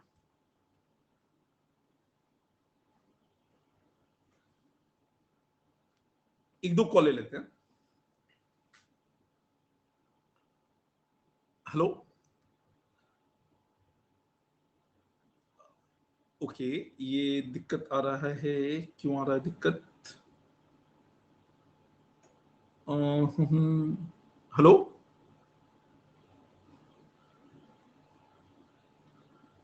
ये वॉइस नहीं आ रहा है।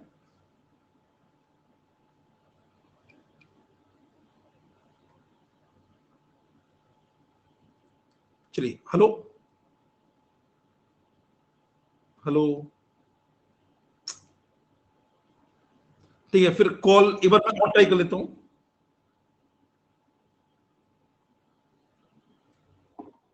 हेलो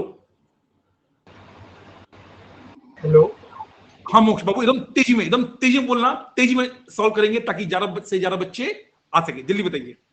गुड इवनिंग सर, कैसे हैं सर आप? बढ़िया बाबू, बढ़िया बढ़िया, आप बताओ।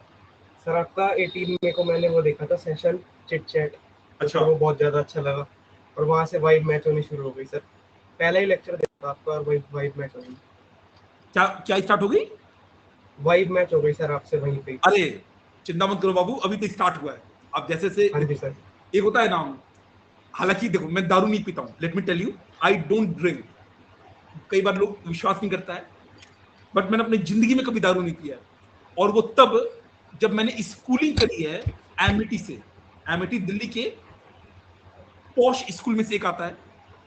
जो मेरा रूममेट था वो एमबीए वाला बंदा था, जब मैं 11th क्लास में था। पता नहीं कि कोई मन ही नहीं किया, बट मुझे ना दारू का आइडिया है बहुत ज्यादा। एग्जाम्पल मैं देता हूं, ऑल्दो मैं पीता नहीं हूं और आपको पीना होना नहीं है, फालतू चीजें। पैसा बहुत खर्चा होता है, पैसा बचाओ, जिंदगी में एंजॉय करो। खैर, तो वाइन क्या होता है ना कि जितना पुराना होता है उतना बढ़िया होता है। हमारा लेक्चर भी बाबू वैसा ही होता है। जैसे जैसे लेक्चर बढ़ेगा ना, उसकी सुंदरता अच्छी होती जाएगी। ठीक है, अगर आपको आज का लेक्चर अच्छा लगा तो आगे वाले लेक्चर्स आपको बहुत अच्छे लगेंगे। All the best sir. बाकी अभी जो मेरा ग्रुप 1 चल रहा है वो बाहुबली टीम से चल रहा है सर, वो अभी 31 मई तक चलेगा। हाँ, बस अपने दोस्तों को बता दीजिएगा। ठीक है, हाँ जी सर, बिल्कुल। मिलते हैं। All the best. Thank you sir. Thank you.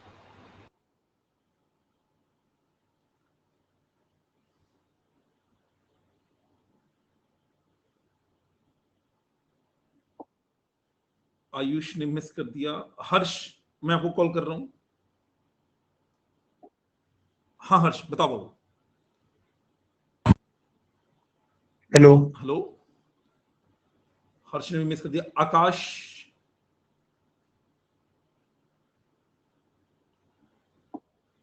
हाँ जी आकाश बाबू, एकदम तेजी बताइए बताइए। हेलो। पता नहीं क्यों ये भी मिस हो गया। हेलो। हेलो। हाँ आकाश, जल्दी बताइए बाबू। Good evening sir. Good evening.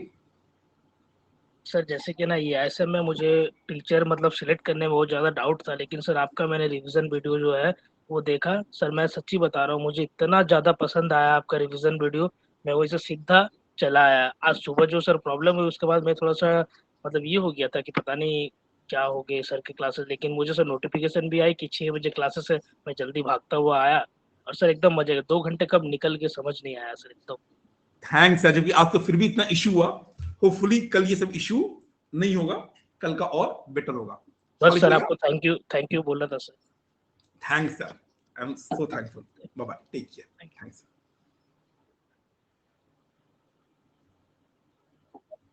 हाँ जी प्रकाश बाबू बताइए। हेलो, प्रणाम सर।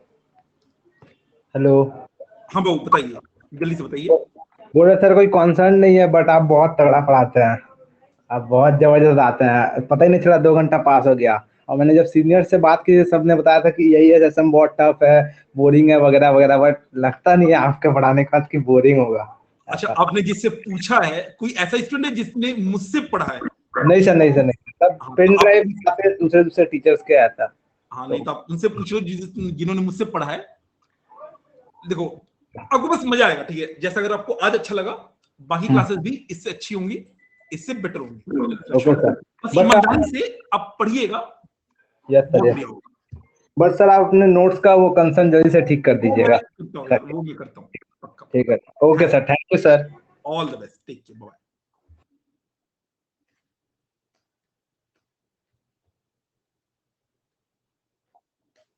हाँ बाबू चंदन बताइए। Good evening sir. हाँ चंदन बताइए बाबू, good evening. Sir actually sir मेरा ये डाउट था कि मैं मई 24 में एग्जाम देना चाह रहा हूँ। बाबू May 24 वाले बच्चे, मैं आपको पहले बताता हूँ, आप EISSM मत देखिए प्लीज। ठीक है, हाँ अभी सर नॉलेज पर्पस के लिए मैं देख सकता हूँ? अगर कोई काम नहीं है तो बिल्कुल देखिए। ठीक है, बाकी एग्जाम पर्सपेक्टिव में हाँ कोई काम नहीं है तो आप देख सकते हो, बिल्कुल नॉलेज तो आएगा, नो डाउट। ठीक है, थैंक यू सर। मैं थोड़ा सा एक्सटेंड कर देता हूँ क्लास, ताकि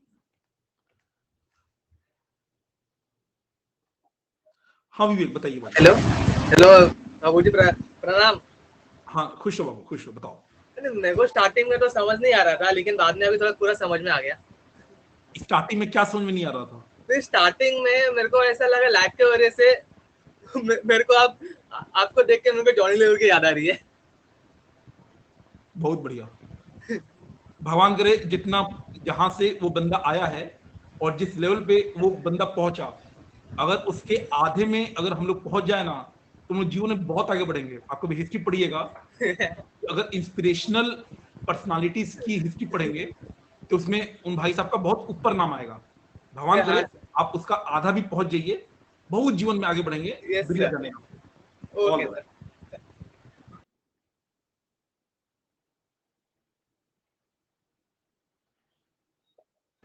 हाँ चिन्मय बाबू बताइए। नमस्ते सर।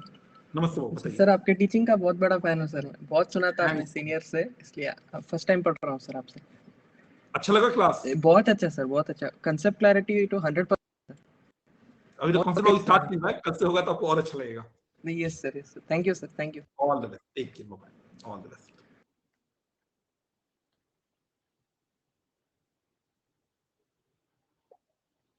हाँ हर्ष बताइए बाबू। हेलो हेलो हेलो हाँ हर्ष बताइए। Good evening sir. Good evening, good evening, बताइए। सर ऐसा तो कुछ कोई कंसर्न नहीं था, बस सर ये पूछना था, जैसे सर बुक्स ऑलरेडी मैंने 18th को ऑर्डर कर दी थी, तो सर बाबू वो अलग से कब अलग तक रिसीव डिस्कशन होंगी? करेंगे, देखो अलग प्लेटफॉर्म का डिस्कशन अलग करेंगे, ठीक है? प्लीज प्लीज, वो फिर ओके सर। टिकल नहीं रहेगा, अलग से कर लेते हैं। आई एम ओके श्योर वहां पे डाउट रिजॉल्व हो जाता होगा, ठीक है? Yes sir, take care, bye bye. Thank you sir.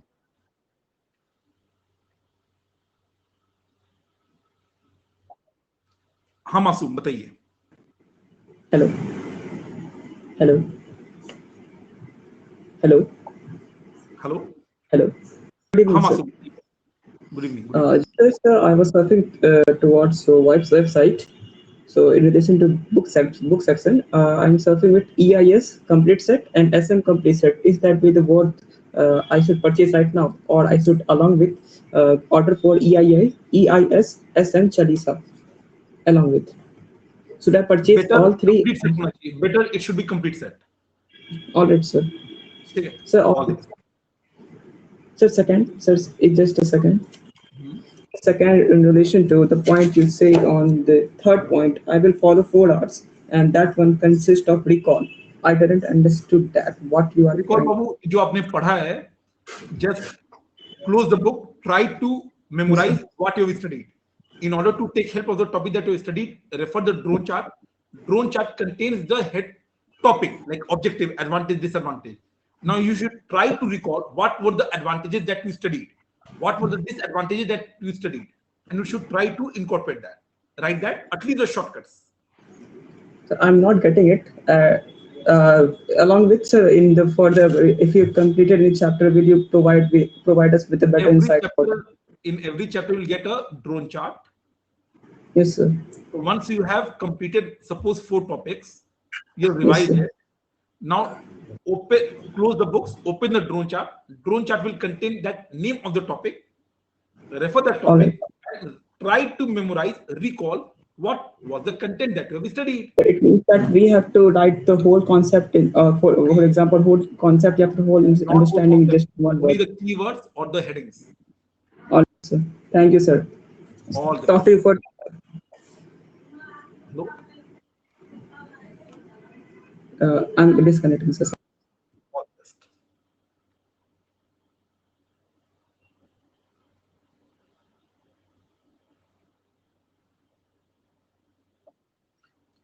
ठीक है, आई थिंक बाबू बस 2 और हैं, मैं बस उनका एक्सेप्ट करूंगा। हाँ शुभम बताइए बाबू। हेलो। हाँ बाबू बताइए। हेलो, प्रणाम सर। खुश हो बाबू, खुश हो। सर मैं बिहार से हूँ। बहुत बढ़िया, कहाँ से? मुजफ्फरपुर। अरे सत्क्रांति एक्सप्रेस। और सर मेरा जो था कि सर पहले मेरे सीनियर जो थे वो लोग बोल रहे थे क्या कि ये बहुत टफ है, रट्टा मारना पड़ता है, मटेरियल ही पढ़ो और मटेरियल का ही लैंग्वेज जो है यूज करना होता है। तो हमारा चालीसा में बाबू वही लैंग्वेज है। हाँ तो सर आपसे पढ़ के लगता है कि हाँ EIS इजी हो सकता है। पहली बार सर EIS पढ़ रहा हूँ और एक चीज आपको कहीं भी टफ नहीं लगेगा, और लिख के ले लो। हम अंडरलाइन नहीं कराते ना बाबू, अब देखना ना कल जब हम स्टार्ट करेंगे, अभी तो लेक्चर स्टार्ट हुआ नहीं है, इंट्रोडक्शन था, कल स्टार्ट होगा ना, अब देखना आपको अच्छा लगेगा, डोंट वरी। सर एक बात और था, जैसे जो PDF है तो उसका एक काम कीजिए। डिस्कस करके बताएंगे, वो हम लोग डिस्कस करके आपको एक बार बता देंगे, अभी बैकएंड पे डिस्कशन चल रहा है, करके बता देंगे। सर तो आपके जो वेबसाइट है उससे बाय किया कर सकते हैं उसे? चॉइस है भैया, चॉइस है, ऑप्शन है। Okay sir, all the best. हाँ तपन बाबू बताइए। प्रणाम सर। सर प्रणाम। खुश हो बाबू, खुश हो, बताइए। सर मैं ओडिशा से हूँ तपन। अरे वाह, उड़ीसा जगन्नाथ टेम्पल में गया था लास्ट ईयर, बताइए। अच्छा सर, कब आएगा तो बताइए। सर EISS में जो लिखने मतलब सब बोलते हैं कि वही जो लैंग्वेज है उसे ही फॉलो करना है या फिर अपनी मन वो जो से? चालीसा का लैंग्वेज है ना, आप जब हाँ। स्टडी मैथ से हम लोग रिव्यू करेंगे, आप चिंता मत करो। देखो ओके जो सर। बोलता है ना स्टडी मैथ, तो हम लोग स्टडी यस। मैथ को छोड़ थोड़ी रहे हैं, हम लोग अच्छा वो भी सर। रेफर करवाएंगे आपको। अच्छा सर। वो जो एक डाउट क्रिएट होता है हम लोग वो भी नहीं छोड़ेंगे। अच्छा याद सर। आपको चालीसा करना है, स्टडी यस मैथ को हम लोग रिव्यू करा देंगे कि भैया देखो सब कुछ कवर्ड है, सब चालीसा में कवर्ड है, ताकि सर। उनको कंफर्ट आता है। सर आप जैसे कि बोल रहे थे कि मतलब हेडिंग सब याद करना है, मतलब अपनी लैंग्वेज में खुद की लैंग्वेज से लिख सकते हैं या फिर 40 में जो दिया है पूरा पक्का वही लिख सकते हैं? मैंने बोला ना कि थोड़ा सा आप ऊपर बढ़िए, थोड़ा सा इंस्टीट्यूट नीचे आता है एंड काम हो जाता है। अच्छा सर, मैं चाहता हूँ कि आपका बुक ऑर्डर कर लूँ, थोड़ी ना ये नो। वो आपका चॉइस है, अलग से करते हैं। ठीक है सर, अपडेटेड मिल जाएगा ना? हाँ मिल जाएगा। Thank you sir, take care sir. Bye bye, thank you.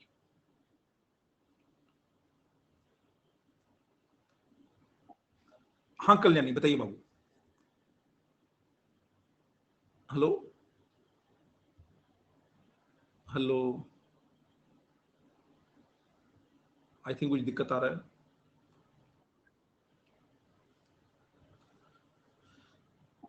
हाँ विशाल बताइए। हेलो। Good evening sir. हाँ बाबू गुड इवनिंग, बताइए बाबू। सर मैंने एक हफ्ते पहले बुक ऑर्डर की थी फुल। हाँ बाबू वो अलग से डिस्कशन होगा, प्लीज प्लीज। देखो अलग यहाँ पे वो डिस्कशन करते हैं जो लेक्चर की रिगार्डिंग है, ठीक है, वो अनएथिकल होगा, ठीक है। ऑल द बेस्ट, ठीक। चलिए बाबू आज के लिए हम लोग यहाँ पे समाप्त करते हैं। कल हम लोग मिलेंगे 12:30 पे ही नॉर्मल टाइमिंग पे, एंड हम लोग बाबू स्टार्ट करेंगे अपना EIS का चैप्टर नंबर 1। होपफुली आपको सेशन पसंद आया होगा, अगर अच्छा लगा होगा आप थम्स अप दे सकते हैं। आई थिंक अनअकैडमी पे अभी भी हैट का कॉन्सेप्ट है, वो आप अगर आपको अच्छा लगता है आप डेडिकेट कर सकते हैं। हम लोग मिलेंगे कल नए जोश नई उम्मीद के साथ। बस आज पहला दिन था, कुछ पढ़ने के लिए था नहीं, बट फिर भी जो हमने थोड़ा बहुत पढ़ाया, क्या बोला कि सर 100 मार्क्स के लिए 129 मार्क्स का पेपर आएगा, 50-50 रहेगा, जिसमें 15-15 MCQ आपका ऑप्शनल है। जो 35 मार्क्स होगा EIS का, उसमें 49 मार्क्स का क्वेश्चन आएगा ऑप्शन में, और SM के 35 मार्क्स के लिए 50 मार्क्स का क्वेश्चन आएगा, 15 मार्क्स ऑप्शन में। EIS का मतलब होता है एंटरप्राइज मतलब ऑर्गेनाइजेशन, इंफॉर्मेशन मतलब किसी भी डेटा का प्रोसेस फॉर्म जो कि विद कॉन्टेक्स्ट होता है, आपको कुछ इंफॉर्मेशन दे, जैसे 400 मार्क्स इन इंटर पेपर या सैलरी शीट। और इसका मतलब होता है इंटरडिपेंडेंट इंटर रिलेटेड कंपोनेंट्स, ताकि ऑब्जेक्टिव अचीव हो जाए। EIS बस इतना करता है कि जो अलग अलग कंपोनेंट्स है किसी भी कंपनी के, उनको इंटीग्रेट करता है, एक साथ काम करवाता है, ताकि आपकी जो भी बिजनेस ऑब्जेक्टिव है वो आपका अचीव हो जाए। That's it. मिलते हैं हम लोग। All the best, take care, bye bye. Thanks Mukesh, जिज्ञासा, विवेक, अभिलाषा, राजेश, अक्षदीप, आशीष, इतिशिका, रोशन, आकाशदीप, आकिब, मयूर, दीपक, आकाश, सारे बच्चे दिल के बहुत करीब हो। कल मिलते हैं।